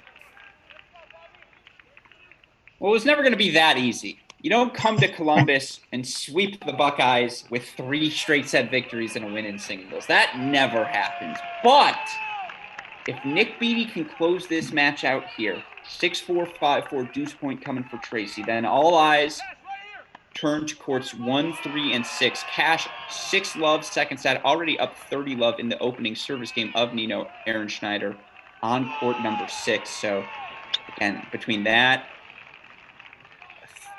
ball big hold for Tracy. So 5-4 now, and I have to say this is probably the first time all match you might rather be a Buckeye than a Wolverine right now. Trotter up the break 3-1 on 3.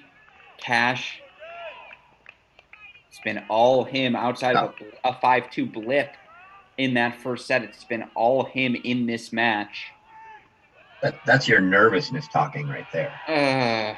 You'd much rather be a Wolverine right now. You're up 2-1. You're serving for back on another court to go up 3-1, and you're dead even on court 6. Yeah, you'll take that position all day. I don't know. Things hurt. And right now we've got a little dead action. Let's go to court number 3 if we can, Westoff. It's our only match currently playing. 1-3, but 40-34 Seymour against Trotter. For some reason, my stream on court 3 just does not want to work, so I haven't been able to watch a second of this match. Chris, what have I missed? A couple quick sets. I haven't tuned in much here just because they've been so one-sided. Hopefully, for Seymour anyway, he can find a way to get back in this one. He just needs a hold here.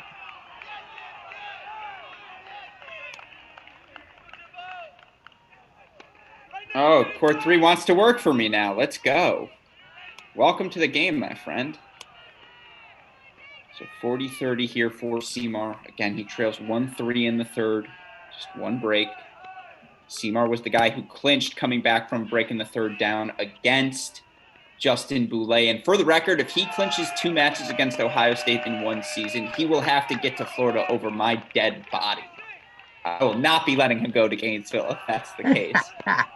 I will offer the scholarship money with my nascent taxes, as we talked about earlier, and we'll figure out what we have to do. But big hold for Seymour. No booster rules broken there. Yeah, exactly. So 2-3 there on court 3. Let's go to 5 now, where Beatty's looking to serve it out and give Michigan a 3-1 lead. Again, it's 5-4 Beatty. Took a 6-4 first set. Love 15 here early in the service game. And you can hear the Buckeye faithful starting to make some noise here at this Ty Tucker Tennis Center.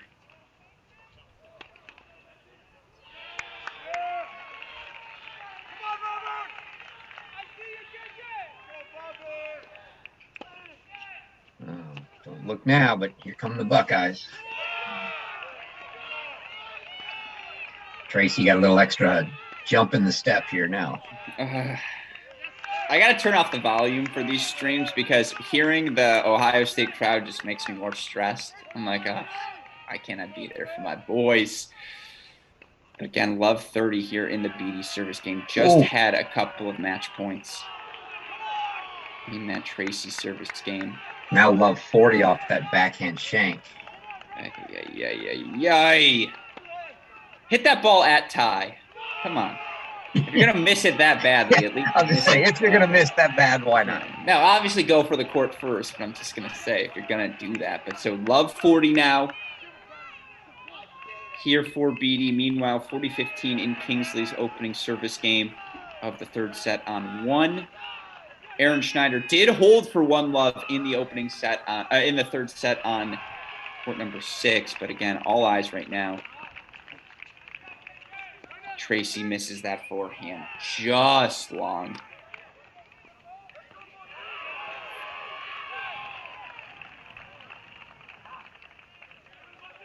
So now 15-40. Oh, and Tracy gets that break. I think you're a little ahead of us, Chris. Yeah, a couple of shanked approaches, a jumping fist pump from J.J. Tracy. Ty Tucker on court now and try and keep his freshman composed. But look, Michigan was up sets and breaks on 1, 2, and 5, and they blinked. And the Buckeyes came fighting, as they always do. Let's be clear, this is the middle of the Buckeye push now. There's no ifs, ands, or buts about it. The question is, A, how long does this push last? B, what does Michigan have left in the tank here? 5-all now in this second set on court 5. Worth noting how many breaks they've traded in this third set. But again, 5-all here on 5. We've got action on 1, 3, 5, and 6, with Michigan taking the doubles point and a straight set victory from Andre Styler. At 2 singles, the Buckeyes, straight set win from Kyle Seelig, the number 4 position. And again, we're going to stick here on 5 for now. Your only second set remaining. 15 love for J.J. Tracy now.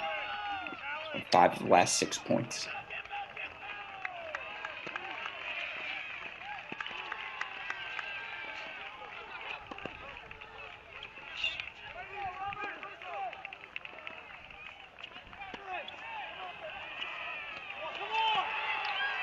The Beatty approach shot just going a bit awry here at the end of the set. 30 love now for Tracy. Meanwhile, break points for Aaron Schneider to open up the third set on 6. You can go there next if you'd like. We'll stick around again for that Nick Beatty service game. That's pretty tennis from J.J. Tracy. In full command now, the freshman. Showing off his skill set. You can see the Buckeye teammates on that side fence. They know they got to lock in here. They don't want to go down 3-1, have to win 3 3-set matches. So it did feel too easy to be true, Chris. Trotter gets his hold to maintain his break lead for 4-2 on 3.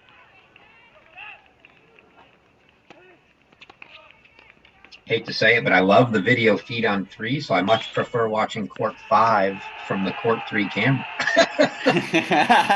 The quality is so much better. Unfortunately, you're missing half the court, but that's funny. Still now. Again, Cash able to get out of that jam, so 1-all in his third set. Fenty managed to hold in his opening service game, so 1-all in that third set.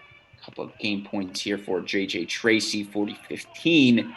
And our final second set on the board. As you mentioned, it's Ohio State's Trotter, 4-2 up right now.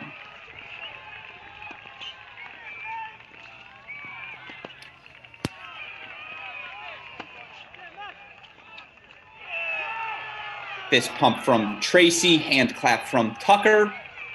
Buckeyes hold 4-6-5 on court number 5. Let's go to court number 3, if we can, Westoff. Right now, again, that's our deepest third set. James Trotter up a break. Currently 4-2 right now on Michigan's Matthias Seymour. Is it love 30? It is. In this game, love 30 now. And you have to say, Chris, again, should the Buckeyes take this one, now you start to worry if you're a Michigan fan. Now you probably lean Ohio State. I'm just trying to get you to get on the Ohio State bandwagon so that all of your juju's with them and not us. Well, I would say if Tracy wins that set to send that to a third, now your scoreboard, you're dead even, right? You're counting this one to Ohio State. You're at 2-all with 3 matches, all split non-serve. So at that point, those 3 matches, yeah, I kind of like my chances if I'm Ohio State, if I've got those 3 matches in a third set. Yeah. Meanwhile, love 40 here for Seymour. would go down a 5-2 deficit in the third. That'd be awfully tough to overcome. Meanwhile, again, for Robbie Cash, shank from Seymour. Trotter now 5-2 lead. Robbie Cash, whose aggressive game style we talked about at the top. He plays to win. He plays his style. Now, Aaron Schneider found a bunch of passing shots there in the first set, but now 15-30 for Cash on court 6. Let's go there 2-6. We haven't checked in there since the end of the first set. Aaron Schneider. Nice serving volley there, swinging volley from Aaron Schneider. Obviously gone to the Connor Johnston school. Of course, that's what you got to do. Actually, I apologize. Although it's 30 also will stick around here. Westock, I'm going to need you to go to 5 shortly. It's love 15 in Nick Beatty's service game. So keep an eye on that. It's 30 all here as well. So we'll stick for this point, but Aaron Schneider long to go down 2 break points there. So 30-40 meanwhile for Beatty. Beatty at 15 all. With a little just beautiful reaction at the net. So again, A couple big points for Aaron Schneider here, though. He really needs this hold.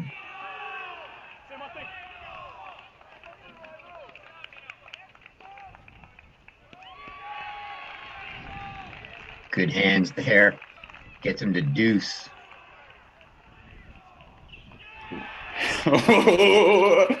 It's pressure time. Who wants it more? That's what this comes down to. And look, an Ohio State victory would still require from them 35 really good minutes of tennis. No slip up, because they did build themselves such a big deficit through the first hour and a half of this match today. But I mean, yeah, huge deuce point here for Aaron Schneider. Meanwhile, on court number 5, it's 15-30 in that Nick Beatty service game. So again, we're going to go to 5 as soon as we're done with this deuce point here. Meanwhile, freshman Aaron Schneider, deuce point. It's Robbie Cash. You're behind. Backhand volley sails longer. Maybe you're just ahead, Chris. Aaron Schneider, broken 4-2-1 Cash, the early lead on 6. Let's go to 5 now. 15-30 point for Beatty Tracy. That's where we see Ty Tucker located. I see Steinberg there as well. You're at 15-30? No, 30 all now. Okay. Meanwhile, James Trotter serving for the match. 5-2, 30-15. We'll keep an eye on that as match points, of course, trump set points, but 30 all, huge point here. And we're in the midst of a swing. It is the swing for the Buckeyes now. I have no idea what that ball was from Nick Beatty there.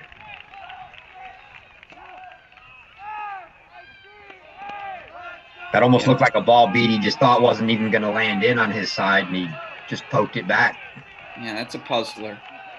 So now 30-40 there. Again, Trotter 30-15, but I'm going to keep my eye on that as well. You don't want to miss match point. Buckeyes close to evening this match at 2 apiece.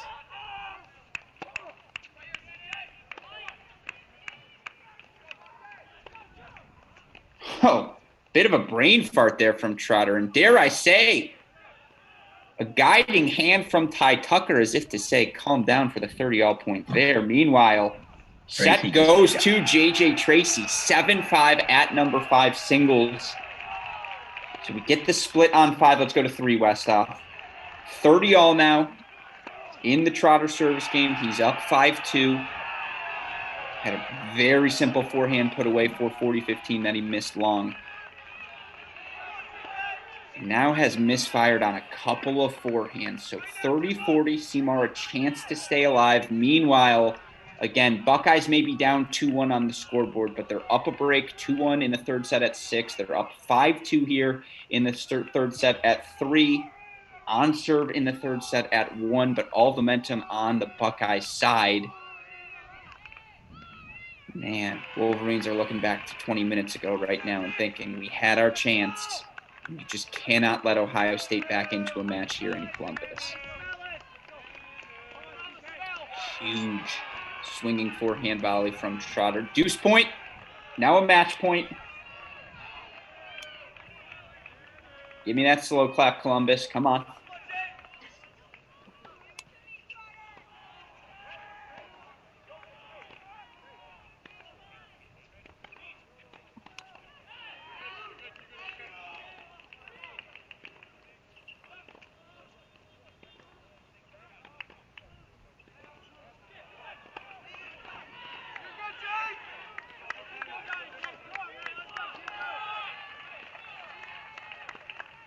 All right.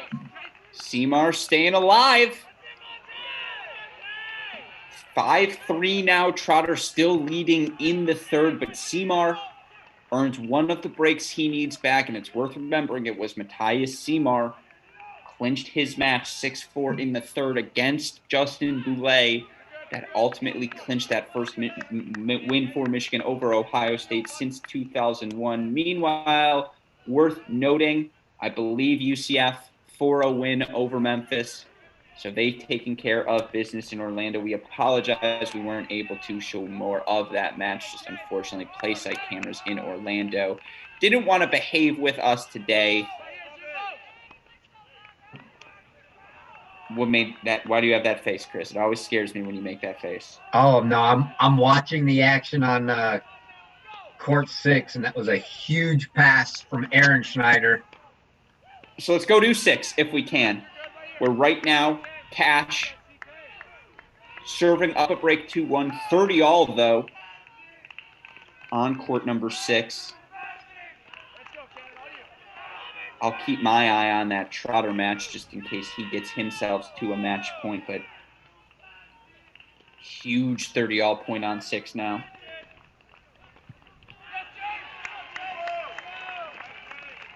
Not bad for a rivalry match, huh, Chris? Someone was trying to say that USC-UCLA is the best rivalry. I was like, I don't know.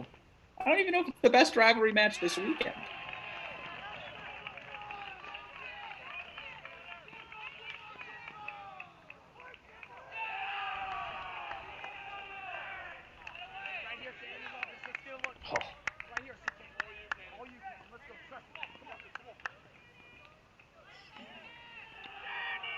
Now that's awesome. Now first of all, that was to get back on serve here. And that was a great point from Aaron Schneider there. Just or from him to also be willing to take that backhand cross court, attack the Cash forehand. That's the decisiveness you have to play with someone who's so forehand centric. But of course, for Robbie Cash, I can't believe he lost at that point. When he hit that approach, I was like, damn, Robbie. So I love that. Meanwhile, still 30-40 now, 2 break points for Aaron Schneider to even things up here on court number 6. And it's funny, Chris, we said it was 2-4-6 for Michigan. They got the 2, still alive at 6. But a lot of things still to go down here in Columbus.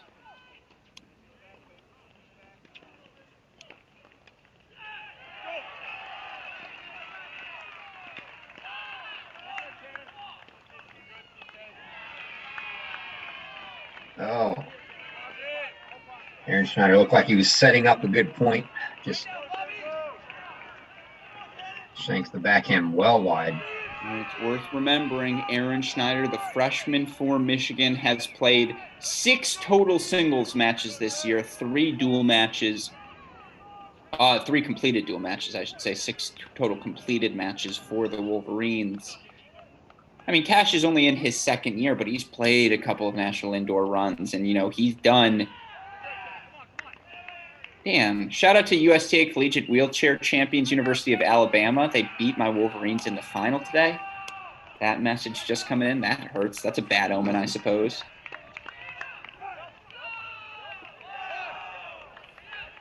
That ball's out. Misses with the forehand, and they were back on serve.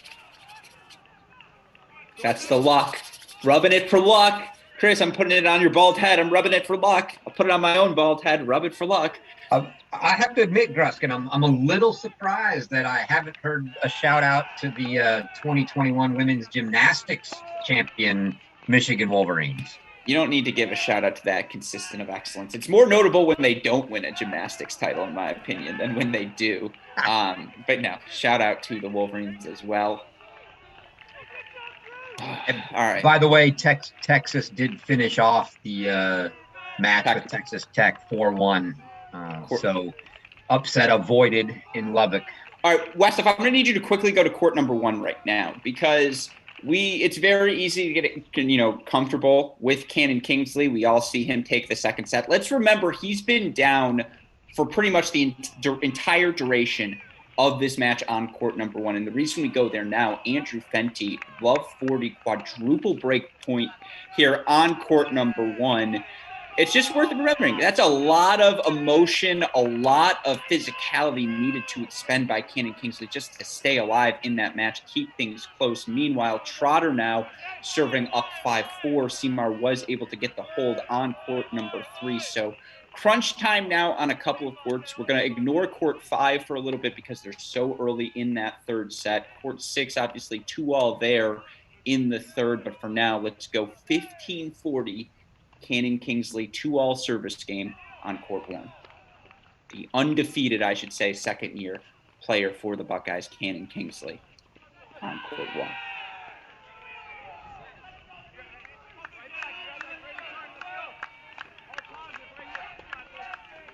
It is clearly windy, Chris.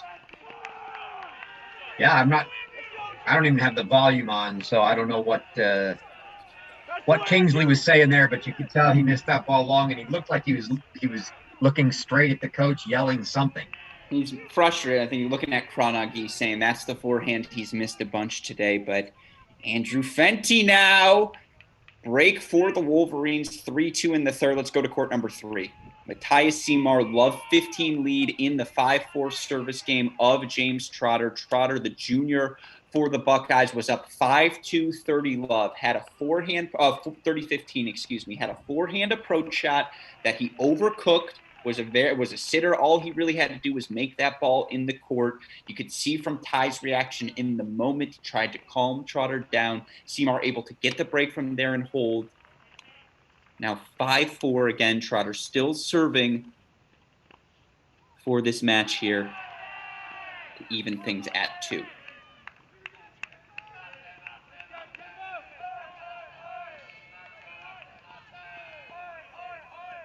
Unbelievable.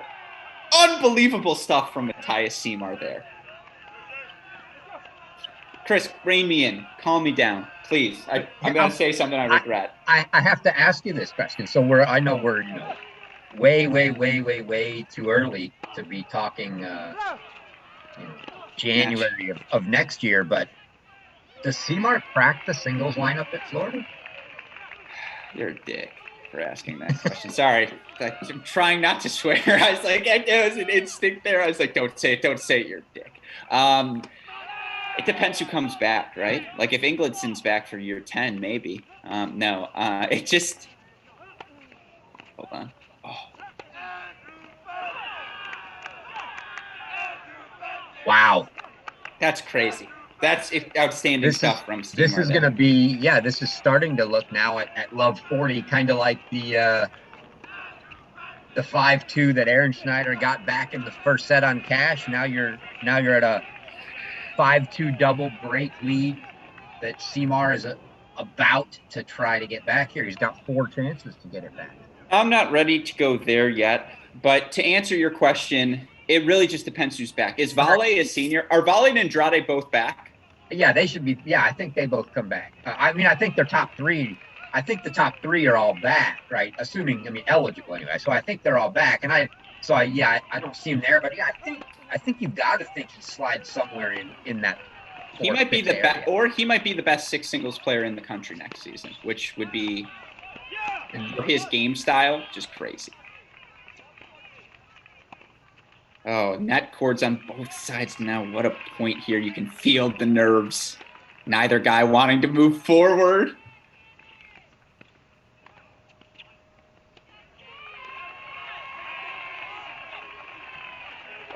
Seymour missing that drop shot just wide, and there's no way Trotter misses that call. Such a slow ball there.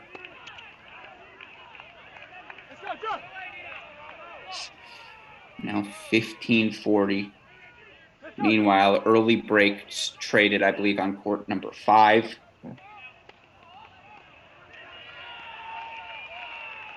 But now again, 15-40 here. All Trotter's got to do, take this game. It'll even the match at 2 apiece. Big serve out wide for him. That's the response you love to see if you're Coach Tucker. Now 30-40 here. Last big game I saw Trotter serving when this wasn't the match we were watching. He hit that same big wide ball to the Seymour backhand that Seymour couldn't get to, and then he went ace tee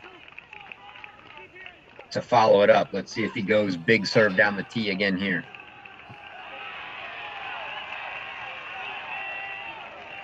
To keep my hand over my face, that's like the biggest broadcasting no-no, but I'm like, I can't help it.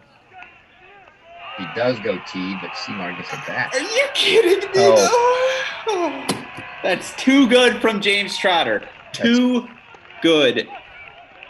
And so now deuce point coming up.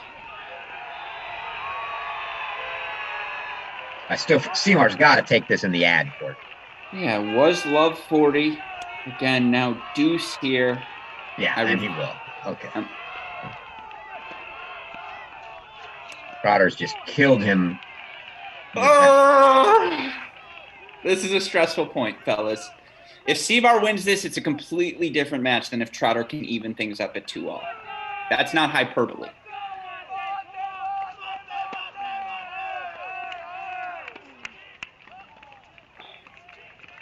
No way. The net cord at home going against the Buckeye. Booty slap from Steinberg to his player, Seymour. Well-deserved slap on the ass.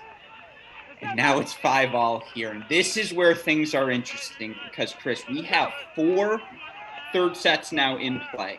And it's not 2-all. It's 2-1 Michigan. 2-all, with the way the past 30 minutes have gone, you lean momentum Buckeyes. You like to feel that feeling at home. They still got Kingsley on court. They've got the more experienced player in Cash on court at 6. They've got a guy who's only lost twice this entire season in Tracy at 5. But now if you're Michigan, you just still have options. And that's the big thing here with Seymour surviving for 5. Yeah, in a 2-1 match where the 4 remaining matches are all on serve in the third, certainly you want to be the team with the 2-1 lead because you've just got to split those 4 matches and they're all on serve. And you say on serve, worth noting, Fenty had taken an early break lead, gave that break right back to Cannon Kingsley. But we're going to go to court number 6 now, Westuff, if we can, where Nino Ehrenschneider, down an early break 2-love in the third set to Robert Cash, also dropped a 6-love second set and was down 5-2 in the first to Robbie Cash. Now a break point chance on 6 to take a 4-2 lead, and looks like he does get the break with the big forehand, big fist bump to his teammates. 4-2 lead, Ehrenschneider. Let's go to 5, Westoff. This is where I make you work. I apologize. Redzone, we're flexing our muscles here at Cracked Rackets. That's why we're so excited to get to do these broadcasts, try and simulate what it's like to be in person. At 5 singles right now, other end of the Ty Tucker Center.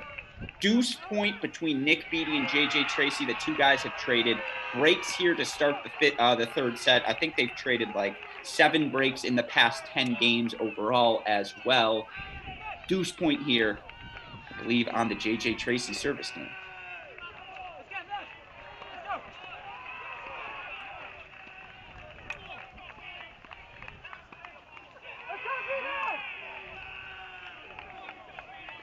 Tracy with a backhand in the net. Wow, that's tentative tennis. That was tentative. You could tell, just leaned in. Again, took so much emotion for these Buckeyes. And Westuff, if we can, let's go to 3 now, where it's 5-all in the third. They're closest to the finish line. We're probably going to stick there for the moment. But so much energy, Chris, for these Buckeyes because they were down sets and breaks on 1, 2, and 5 after dropping the doubles point. Michigan looked like was going to run away potentially with a 4-1 win in Columbus. Now, obviously, that hasn't happened yet. But just, we've seen it before. That's a lot of momentum, a lot of energy needed by the Buckeyes just to still be alive right now. It is, but Trotter rebounding well here. Got to love 40 on the Seymour serve. To try to earn himself another chance to serve for the match. Wait, no, I just saw Seymour win a point. I think you're a little bit behind. Well, yeah, Gotcha. It was 50-40 there, but it started love 40. Seymour got a point. Now he's back to 30-40. Trotter jumped out to a quick love 40 lead in the game. Okay, gotcha. Okay, so that's where we were. I see. Gotcha. So now again, I believe we're on court 3 here. Is it 30-40 for you or deuce for you? It's 30-40 here. Scoreboard spoiling it for us. Okay, good. So I'm not the only one who's crazy. But that's a big volley from Seymour. He was up 40 love in the 5-4 service game of James Trotter. I should say he was up love 40. Trotter got it back to deuce, but Seymour ended up breaking. Now it's this reverse situation. Trotter with the big early lead in the game. Seymour with the momentum heading into the deuce point. I don't know if it's cold in this garage, Chris, if I have goosebumps, if it's just the normal nerves. What a Sunday. What a Sunday.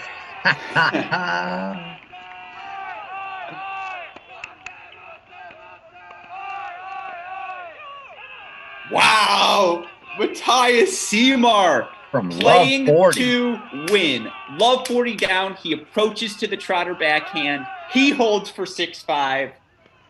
I need to change my shorts. All right, Cavolts, Chris, you take us away here. Where are we going next? We should go to 6 here. Aaron Schneider. 40-30 here on 6. You're correct to take a 5-2 lead.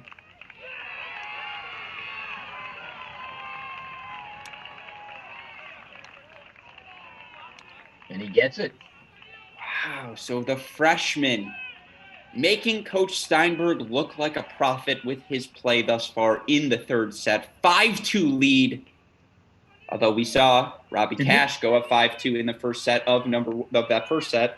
Did he go down 2 love to start this third as well? He did. So 5 straight games. That's what, Aaron Schneider does. Now, can he win that 6th game? That will be the question. Let's go to court 5, Westhoff. We've got a game point for Beatty. 2-1, 40-15 to consolidate the break on number 5.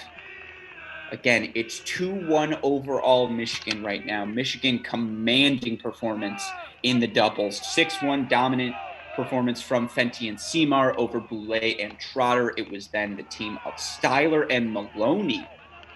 6-4 win, I believe maybe it was 6-3, over Cash and McNally at 2 doubles. Worth noting, if you're Patrick Maloney, dropped his singles match to Kyle Seelig in straight sets, but certainly he did his job today in doubles.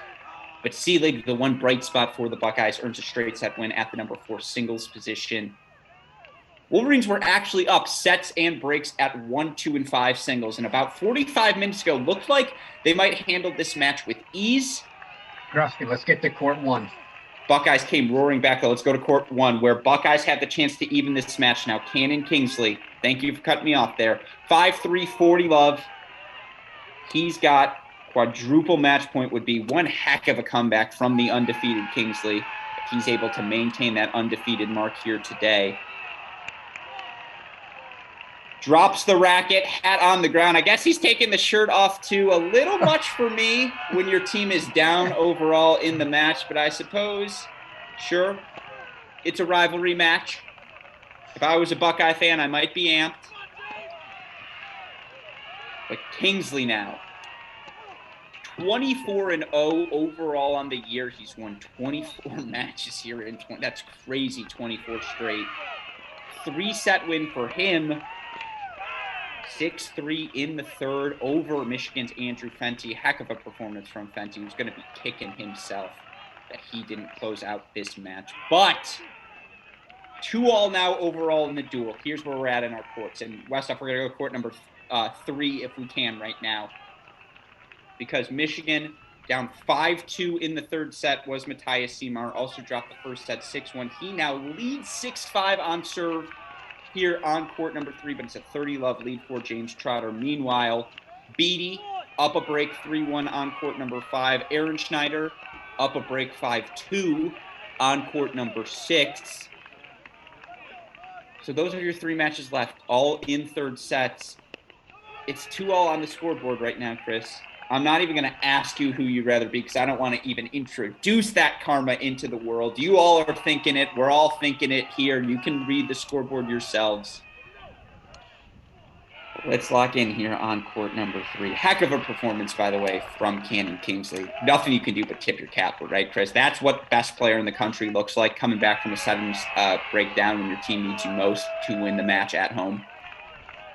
Yeah, great performance. I have to admit, I was a little disappointed that there was nothing on his chest. I thought the way he ripped that shirt off in his activities, he's been on Twitter, there was going to be a message like, I just to find out that it was nothing, just ripping his shirt off, a little anticlimactic. Let's be clear, I love this man very much. Such a supporter of what we do at Cracked Rackets. Yeah, Cannon actually ripped off his shirt and it said Russell 314. But yeah. I thought he might have had like 24-0 written on his chest, but then he would have had to make sure when he changed shirts during the match that nobody could see on the off chance that he didn't win. But yeah. I would have put rank this and just like an arrow pointed directly to my butt, and I would be like, yeah, rank that. Anyways, little graphic here shows the nerves we're feeling. 30-15 now for James Trotter. Excuse me, 40-30 now for James Trotter, now 30-15. Aaron Schneider. We missed a match point. That's on me, folks. I don't know how that even happened, but. How did that happen that quick? Yeah. All right. It's a brand new match, folks. That's on me. I apologize for that.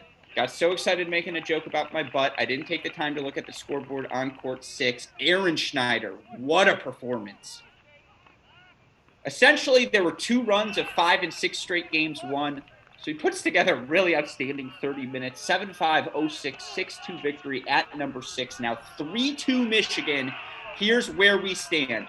Michigan now or is it 40-30 now, or is it deuce point? Wow, I think this is the deuce point coming. I think we might be behind, though. I think this is 40-30, and I think the scoreboard just reflected that fact. So we may be behind. I don't want to clarify one way or the other, but it's 3-2 Michigan. Michigan up a break at 5 singles. Nick Beatty 3-2 up on J.J. Tracy. Meanwhile, Trotter here, either 40-30 or deuce.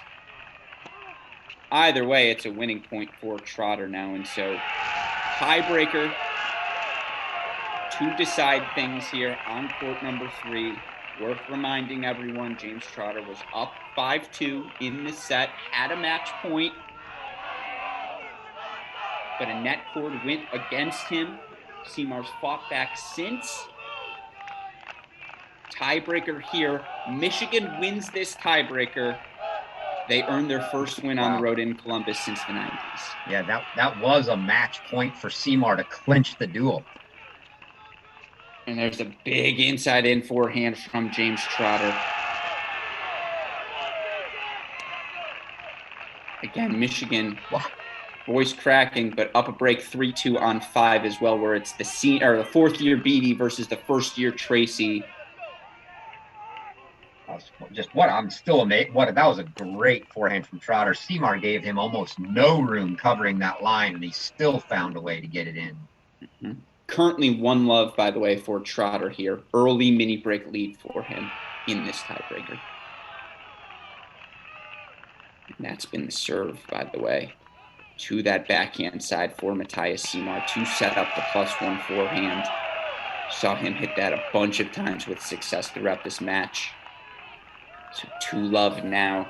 Meanwhile, love 15 for Nick Beatty in that 3-2 service game. They've traded so many breaks on court 5, so don't think at all that match is anywhere close to being over. In fact, it's love 40 now for Tracy. Beatty just missed an easy overhead at the net. Hit it long somehow. Ooh, stress levels high. 1-2, buckle my shoe. Mini break back in hand.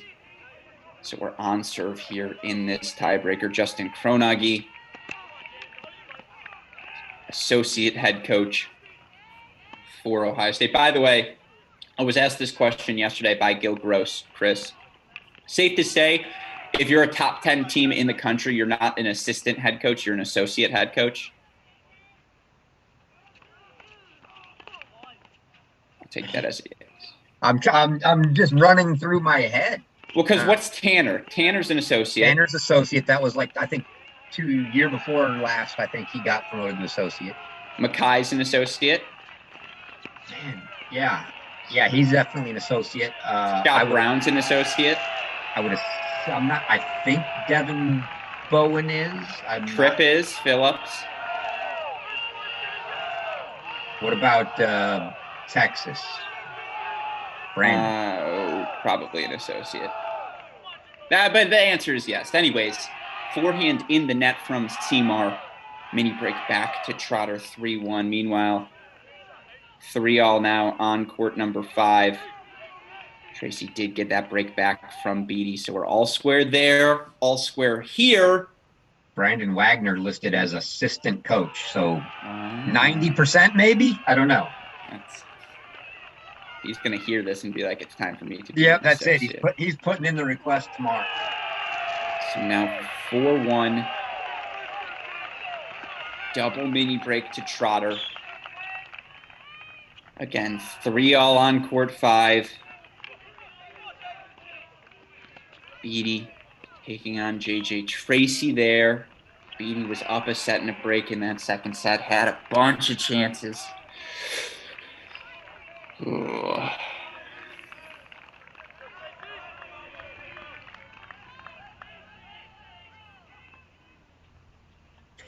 What?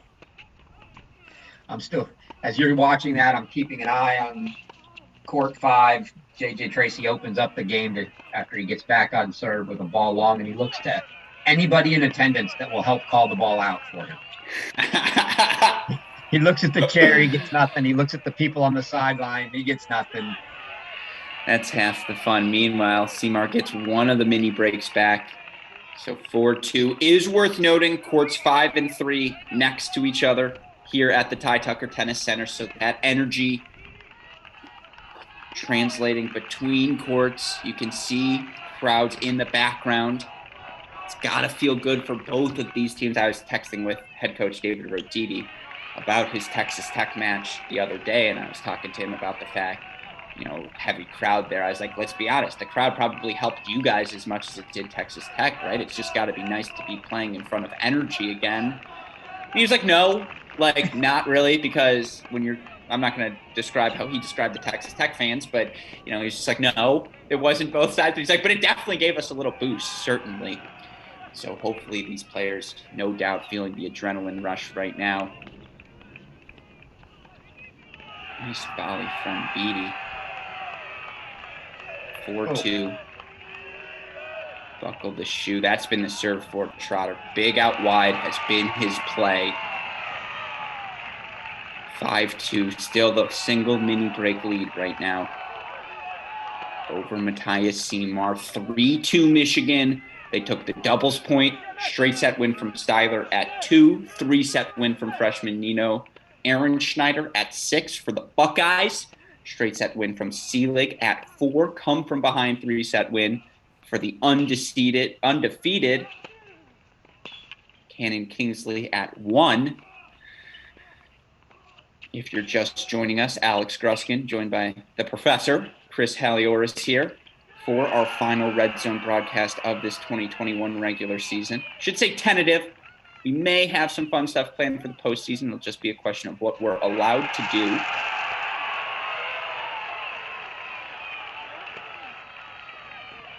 That's money from James Trotter. Hits 2 lines. Buckeye faithful get loud. Unbelievable point from JJ Tracy. 30-all, big point on his serve. Couldn't even tell if the ball was in. Beatty put the ball away, I thought, 3 times. Tracy chased every one of them down and ended up hitting a lob that must have landed on the baseline over Beatty's head. So it's 40-30, I believe. Yeah, 40-30 Tracy. And Looks like you got 4. Is it match point over there? Match point, 2-6 Seymour down. Meanwhile, Tracy does hold 4-4-3. This is how it should be, though. 4-3 when they played in Ann Arbor. I'm going to be 4-3 here in Columbus, likely. And in fact, it is guaranteed to be 4-3. James Trotter, 6-1, 2-6, 7-6 victory. Evens the match at 3-all. No more red zone necessary, Chris, as all eyes turn to court number 5. And let's just set the scene. Nick Beattie, 4th year for the University of Michigan, will be back next season. Was up a set and a break, 4-3 in the second on Ohio State freshman J.J. Tracy, but they have battled, folks. A ton of breaks exchanged over these past few games, and now the freshman Tracy on serve, but leading 4-3 here in the third set. You look at the records for these two players this season. Tracy, 20-2 overall, 17-0, so still undefeated thus far in his career in dual matches. For Beattie, he's played so many big matches for the Wolverines these past few seasons. 12-1 in dual matches this year. His only other loss coming to Robbie Cash of Ohio State. 12-1 in dual matches, but 18-3 overall. He's the team leader in wins. Who you got, Chris? My brain hurts. I don't even know what to feel. I'm at home, even though it's on serve at 4-3. I certainly got to like the Buckeyes at this point. Yeah, absolutely. And again, 3-all in the dual match. If these play site streams end up glitching out, we apologize. It's because we're all tuning in now to Court 5, not just here on our Cracked Rackets Red Zone, and we're so grateful to all of you who joined us. Special shout out to our friends at the Ohio State Athletic Department, at the Big Ten Network for making this all happen. Beattie, though, just cannot find the court with his approach shot of late. Seen him do that a couple times now, Chris. Is that Love 30? Yeah. Or is that Love 15? No, that looks like Love 30. That's Love 30. Yeah. Yeah. Love 30. He had the approach you want. Just again, this is where you feel the nerves. This is where you're at Columbus. 200, it looks like, people in that crowd.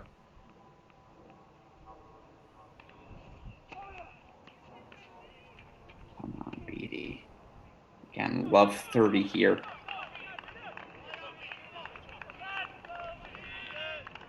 Tracy falls down.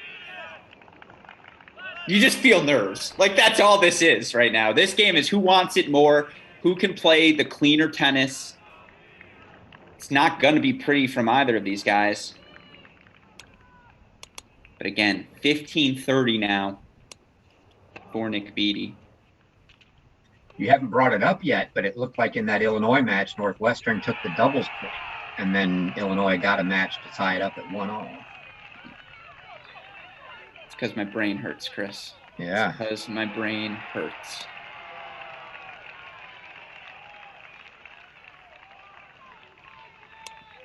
Is that 15-40 now?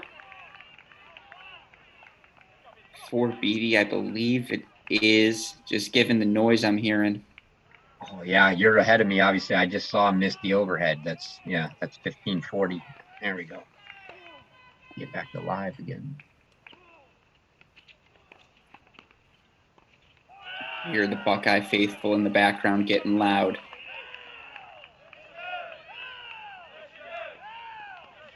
Staves off one break point.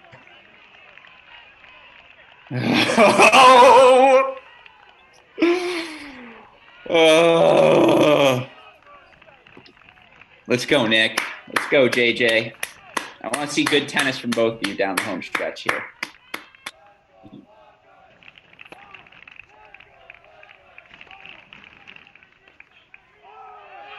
So again, 30-40, 3-all here. All comes down to court number 5. 3-4, Tracy leading. But make that a deuce point now. Has a big +1 forehand, draws the arrow from JJ Tracy. Chris and I brought this up earlier. A, Michigan's win over Ohio State in Ann Arbor this season, first for the team since 2001. B, when was the last time Ohio State lost a Big Ten match in Columbus? To Illinois, 2003 regular season. Wow. History on the line. Wow. You got a nice comment on the feed, on the Twitter feed there from Eric Buderek. What did Eric say? I should say Mr. Buderek, by the way. Very Director much of the US Open. Watching Beatty play. Looks familiar. Love to hear that from Eric Buderek. Thank you to him for joining us. Thank you to him for all he does for tennis in general. Absolutely. We have another chime in, by the way, from Cracked Rackets color analyst and my little brother, Nicholas Gruskin. Nicholas saying, this match, very good. As always, he's got away with words, that Nicholas. Yeah. But he said it's got to be 2, 5, and something else. Well, they got the something else. They got the 6.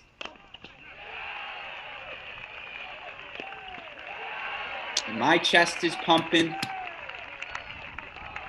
Love 15 now for Beatty. Again, we've seen a bunch of breaks of serves traded between these two players here. Through the second and third sets. That's a beautiful +1 forehand. Sometimes when it's pressure moments, keep things simple. First serve, a +1 forehand. 15 all now. And I'm not even going to look at the scoreboard the rest of the way, folks. This is just going to be me talking to you. That scoreboard is filled with spoilers. I believe I've now refreshed. I was a little behind there. So I think I missed a point for 15:30. Well, that just 15:30 just happened. I'm not sure where on my feed. I think a hair ahead of you now, Chris. Okay, yeah. Tracy is just prepping the service motion now, bouncing the ball. Bet you $1,000 he misses it. Indeed are ahead. How many times can I hit the live button and still be behind? I know. I'm trying as well. But the good news is super producer Daniel Westoff on the case. We are missed the 15:30 point now. Good play from Beatty. Got the forehand he wanted. Just cooked it a little bit wide. 30 all point coming. It's such a dangerous play for Tracy, but it seems like the majority of the misses for Beatty are coming off that forehand wing. But it's the big weapon too. But you give him the short ball to the forehand, he's put a lot of them long. You give him that one and he pulls it wide. But you got to live with the consequences if you feed him one that he just hits for a winner. No, I thought it was a good choice, bad execution from Beatty there. He got the forehand he wanted, just missed it. Exactly. Oh, Tracy now all in with these forehand slices. This is incredible. Oh, clearly they are seeing the same thing you're seeing. They're baiting Beatty to attack with that forehand, baiting him. He knows it too. Yeah, but that's the ball. I'm fine with that. Let him do that all day. And when he hits the short ball that's at the service line, you have to pounce. And if you miss, you miss. And he did. But at the same time, I don't like necessarily that play in a 4-all in the third deciding match to say we're going to win it or lose it based on trying to make the other guy miss a. No, that's tight. It's tentative tennis. I would agree with you. Ball like that. I don't care for it. Yeah. Update for you since you brought it up. Northwestern now 1 game away on 3 different courts to take a 4-1 win over Illinois. That would be quite the result here. Wow. To shake up those Big Ten standings here. But again, 40-30 now, game point in the 4-all game of JJ Tracy. Now a douche point coming up. Oh, baby. I know. I'm trying. I hear Mike Cation. Alex, let it breathe. Yeah, I would like to see. I'd like to see Tracy actually go for something here. I think they're working him into a spot where it's hard for him to go for it now because clearly it looks like they're, the coaching is, hey, he's going to miss. So don't get too aggressive, but I'd like to see him hit one here. Tight first serve from Wow, that Tracy was as a really tight first serve. Wasn't exactly the biggest second serve either, but we get the point started.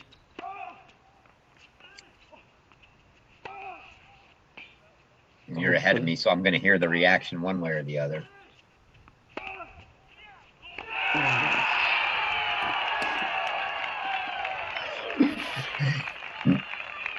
Oh, he hits it long again. They baited him. They're hitting him short, mid-short balls, not too terribly short, but just past the service line, and Beatty won't take the bait.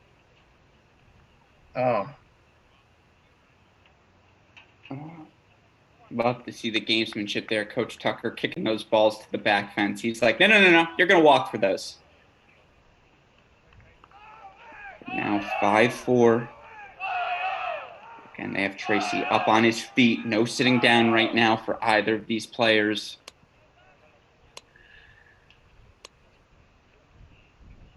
Oh, Beatty, you had the forehands. Oh! I mean, 5-4, Chris. I don't know. This is what it's all about. I don't have much to add. Do you? I'm not. If you're Nick Beatty, you just gotta go. You still have to go for those balls. I felt like he felt like he was missing, so he stopped going for him there at the end of that game. If he gives you the short ball and it's the one that you would normally pounce on, you have to do it. Don't settle for trying to play rally ball with JJ Tracy. No, absolutely not. And by the way, again, worth noting, I'm looking up and down the board here. What fascinating results do we have going on? Illinois Northwestern in a battle right now. Let's look for Illinois men's tennis. Let's check out that scoreboard. They're on the road. This match being played at Northwestern. Let's see. As of right now, 2-1 Cats. 4-minute game away against Monty. Oh, no Kovacevic for Illinois today. That does feel worth noting. But again, we'll get into it here. A bad miss from Tracy on off the serve there. Not particularly tough serve. I feel like that coaching for Tracy had to be, look, just keep making him make balls at this point. Hey, do me a favor, Chris. Refresh your browser, hit live, because you're a little bit behind now. It's 15-all. I think you might be a full point behind, or maybe you're not. I just got to 15-all, but I'm going to go ahead and try to refresh it. Yeah, so again, 15-all right now.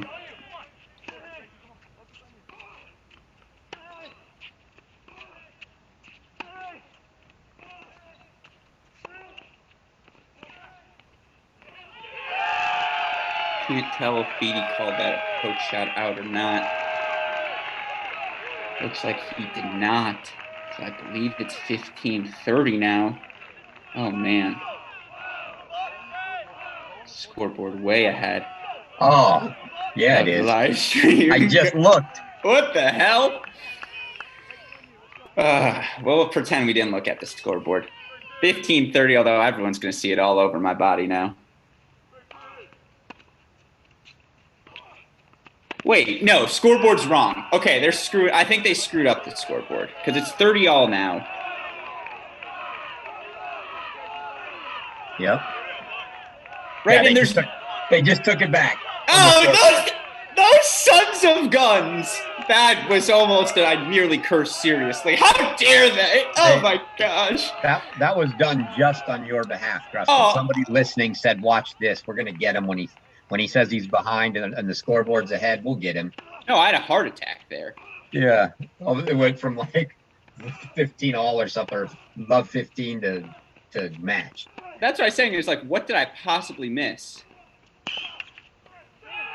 40-30 now.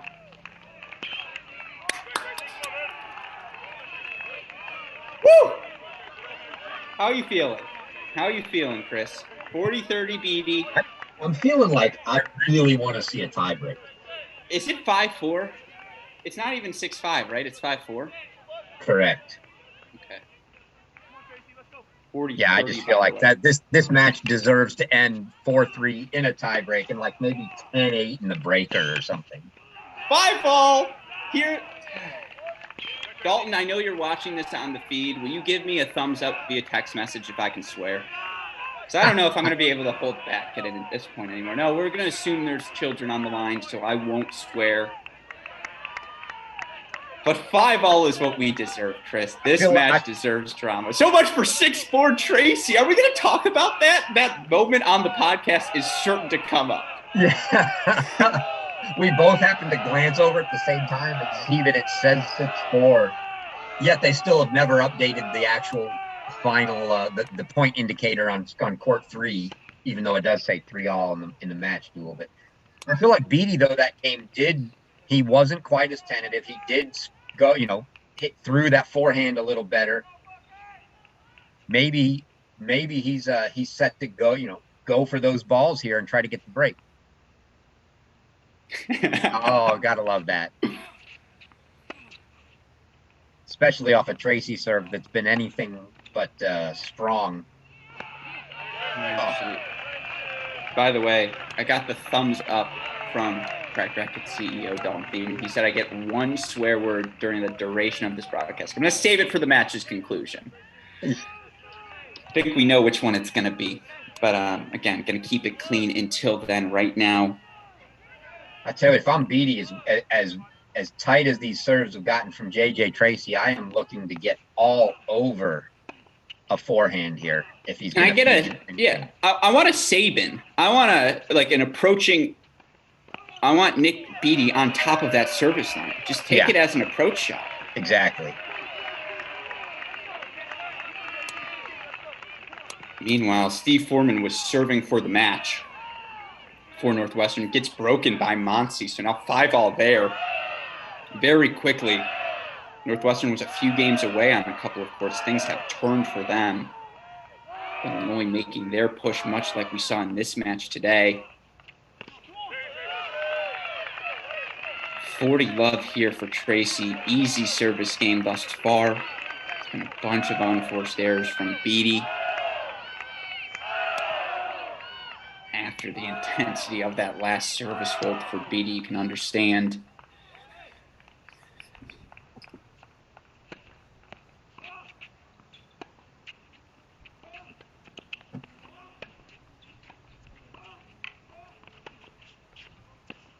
Yeah, go for a forehand. Even if you missed on this point, let's remember how to hit that approach, Nick Beatty. 40-15 now.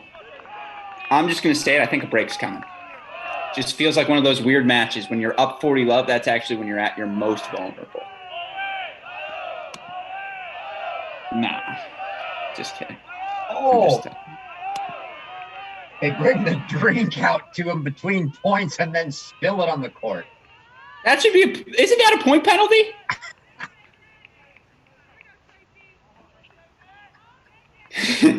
Just kidding. For the record, that would not be a fun way to lose a point. Or win a point, even.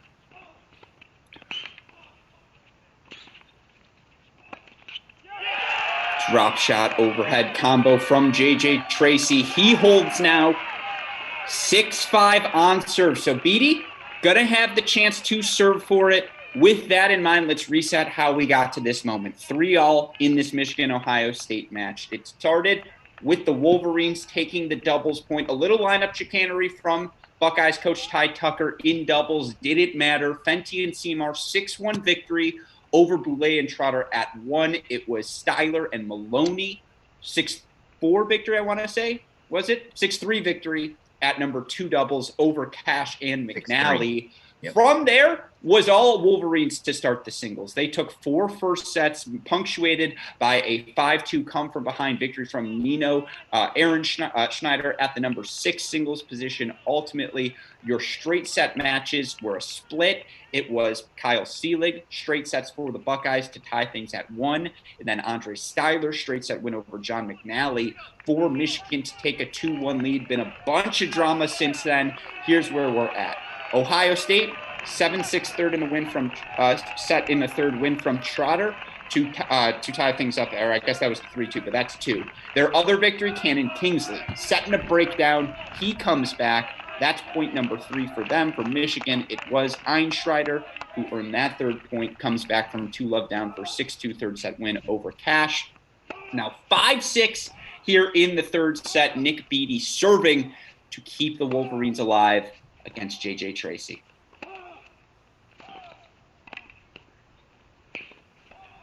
That's pretty, though. Dip and chase. That's what my coach used to always say, Chris. Dip and chase. That's what Tracy did. Kept that backhand pass low. Beattie did what he could to get that volley cross court, but I love 15 for JJ Tracy, who had some match points, Chris, in our very last Nick Beattie service game.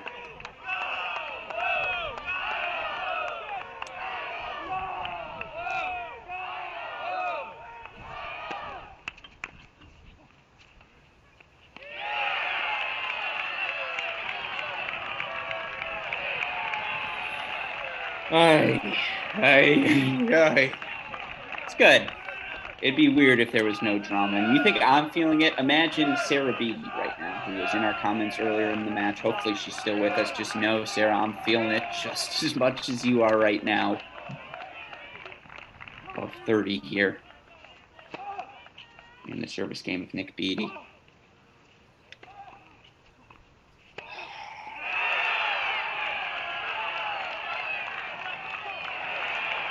Three errors from Beattie. Not a good game from Beattie for sure. Tentative errors too. Love 40 now.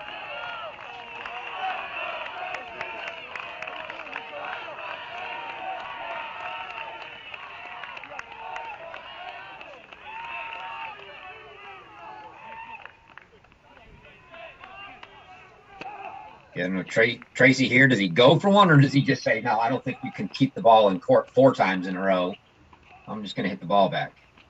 Well, took him a couple of overheads, but that's one break point fought off for Beattie, who's grabbing his right leg at this point. And again, it's been a long physical match. We've been over here now 3 hours in this duel. Michigan still faces 3 match points. Let's see what JJ Tracy's got.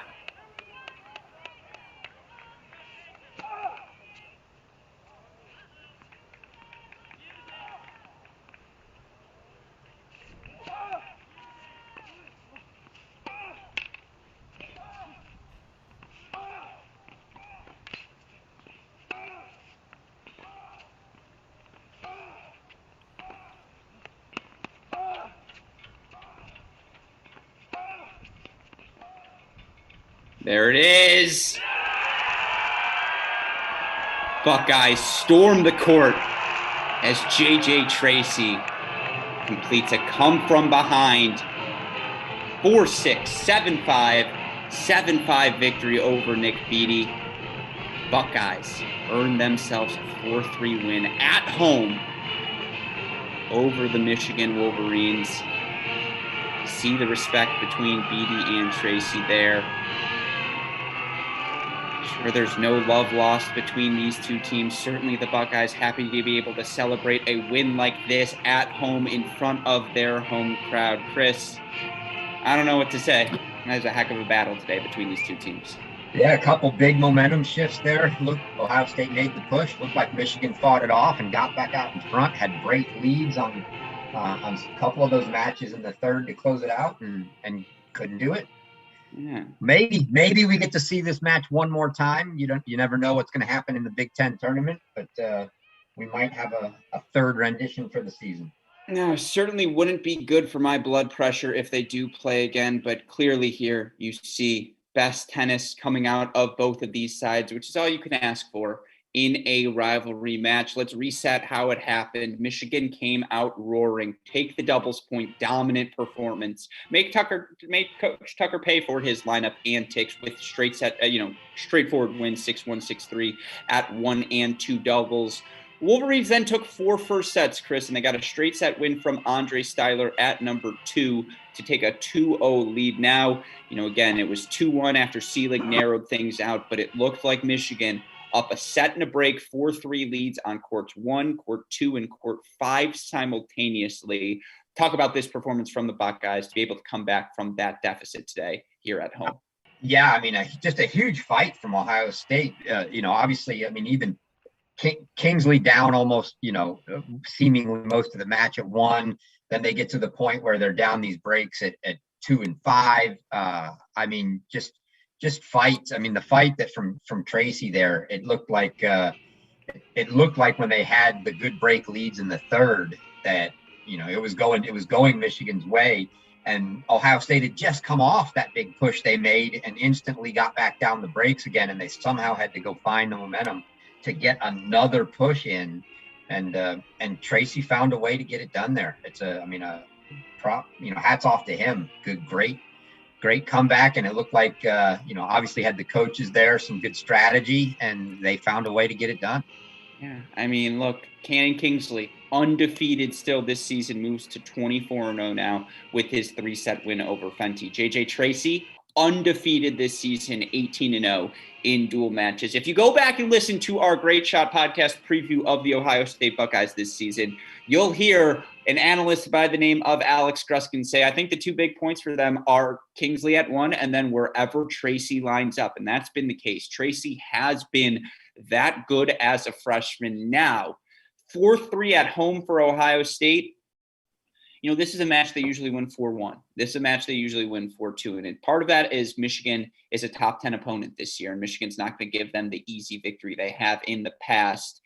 But again, you look at this result, 4-3 for both teams. What does it tell you about the Buckeyes? What does it tell you about the level of competition at the top of the Big Ten? Yeah, I mean, I think these teams are just all 3 of the teams at the top, right, are so close. And obviously Northwestern trying to show that they can compete with those guys. But it's so close between the 3 of them that, which is like it should be at the top of the power conferences. Anybody can beat anybody on any given day. And, Ohio State went to Illinois and won. And they go to Michigan and lose, but then Michigan comes down here and loses. So you kind of want to say advantage to the home team, but that hasn't really, necessarily worked out in the case of the Ohio State-Illinois match. But yeah, it's just dead close for these guys. So, the good thing is we'll get to see all 3 of them in the NCAA tournament. The seedings will be interesting, but yeah, it's the top of this conference is good. Yeah, and if I have to imagine now, this means Michigan's going to be the 3 seed at the Big Ten tournament. The question is, who's the number 1 seed? Is it Ohio State? Is it Illinois? Illinois will be ranked higher, but Ohio State has the head-to-head victory. So you would probably think it's the Buckeyes in that scenario. And, one could argue you'd actually prefer that if you're Michigan and Illinois. You get the opportunity for 2 ranked wins as opposed to just the 1. The Buckeyes will get a win over Northwestern in the semifinals would be nothing to, brush your head at. But in general, I mean, yeah, you look at this match, thinnest of margins between these teams, and having watched Illinois play every home match this season, they're right there with this group as well. We saw a Covaless Illinois team beat Virginia, who I believe number 2 in the country right now via the computer rankings, number 2 in our Crack Rackets poll as well. These Big Ten teams can compete with anyone, and I will be shocked, Chris, if we don't get at least one of them in the NCAA quarterfinals, because I do think Michigan, Illinois, Ohio State on the right day, all 3 of those teams can beat anyone across the nation. Yeah, I think it's going to be interesting to see. I just want to see how the Big Ten tournament plays out. Notably, none of the teams will have the home court advantage, right, in the Big Ten tournament, that being played at Nebraska this year. So it'll be a neutral site match regardless of who plays who. And if indeed Ohio State is the 1 seed, that means Michigan and Illinois would have to play each other prior to there. There's a big deal to get the 1 seed here, because then you don't. Well, I don't know. If you really think that there's value in the computer rankings, depending on how the NCAA will take them into account for seeding, maybe you're better off getting the 2 matches in, right? You want to beat 2 schools instead of 1 because you're just short matches, and that's what's hurting the Big Ten. I think if you want to win the conference tournament, obviously you'd rather be the 1 seed. If you want the ranking points, the 2 or 3 seeds probably a better spot, because now you get to play 2 matches. You get to win the 2-3 match, and then you get to play, if Ohio State is the 1 seed.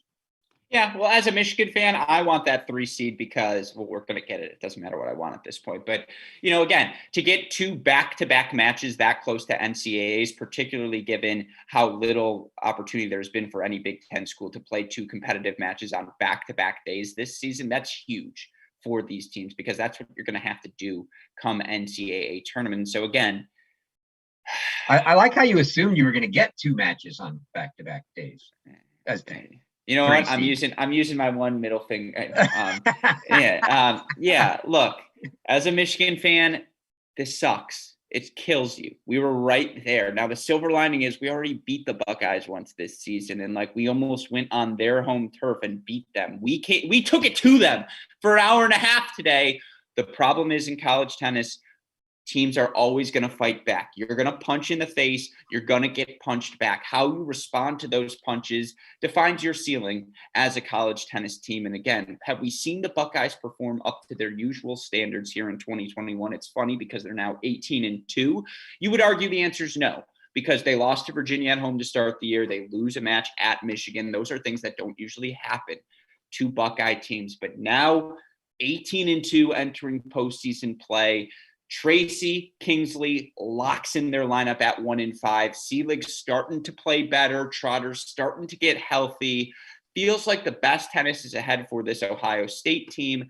Again, for Michigan, that's inexperience. This is really only their second year being a top 10, top of the slate program. You lose a lot more matches like that 4-3 before you start to win them 4-3. Invaluable experience for Michigan today. Crushed as a Wolverine fan. I have texts to send to my boys, some sad emoji faces, me saying, don't worry, we're so close, we're right there. But I'll give you the final word, Chris, on this match today. And also, if you want to throw in anything on UCF, who made the match look easy against Memphis. Yeah, well, we can start there. UCF, Memphis has pulled off a bunch of big wins this year, and UCF just sailed through pretty comfortably. 4 straight set wins, easy doubles. Well, I won't say easy doubles point. They had to go to a breaker, but got the doubles point. So great match from UCF. That should, that you expect to see them remain probably in the top 10. But yeah, this is what we expected to see. I kind of like the fact that we had the home and home between these two. They split the home and home, and I would enjoy seeing kind of the rubber match on a neutral site. That would be interesting. But obviously, for that to happen, now Michigan's going to have to beat Illinois. That's going to be a big semifinal match for them in the Big Ten tournament. And yeah, I'm interested to see how it plays out in the end as far as things go for the NCAA tournament, because clearly now between Michigan and Illinois, one of them in all likelihood is certainly not going to be top 16 computer ranks if they have to play each other in the semifinals, because probably a loss to Illinois would knock them out, a loss to Michigan, and they're not there yet, so they don't get there. Do they end up drawing a host site for NCAAs? I still kind of think that the NCAA will give all 3 of the schools a hosting site, just because of the lack of competition they've been able to play this year, and that they're underranked, if you will.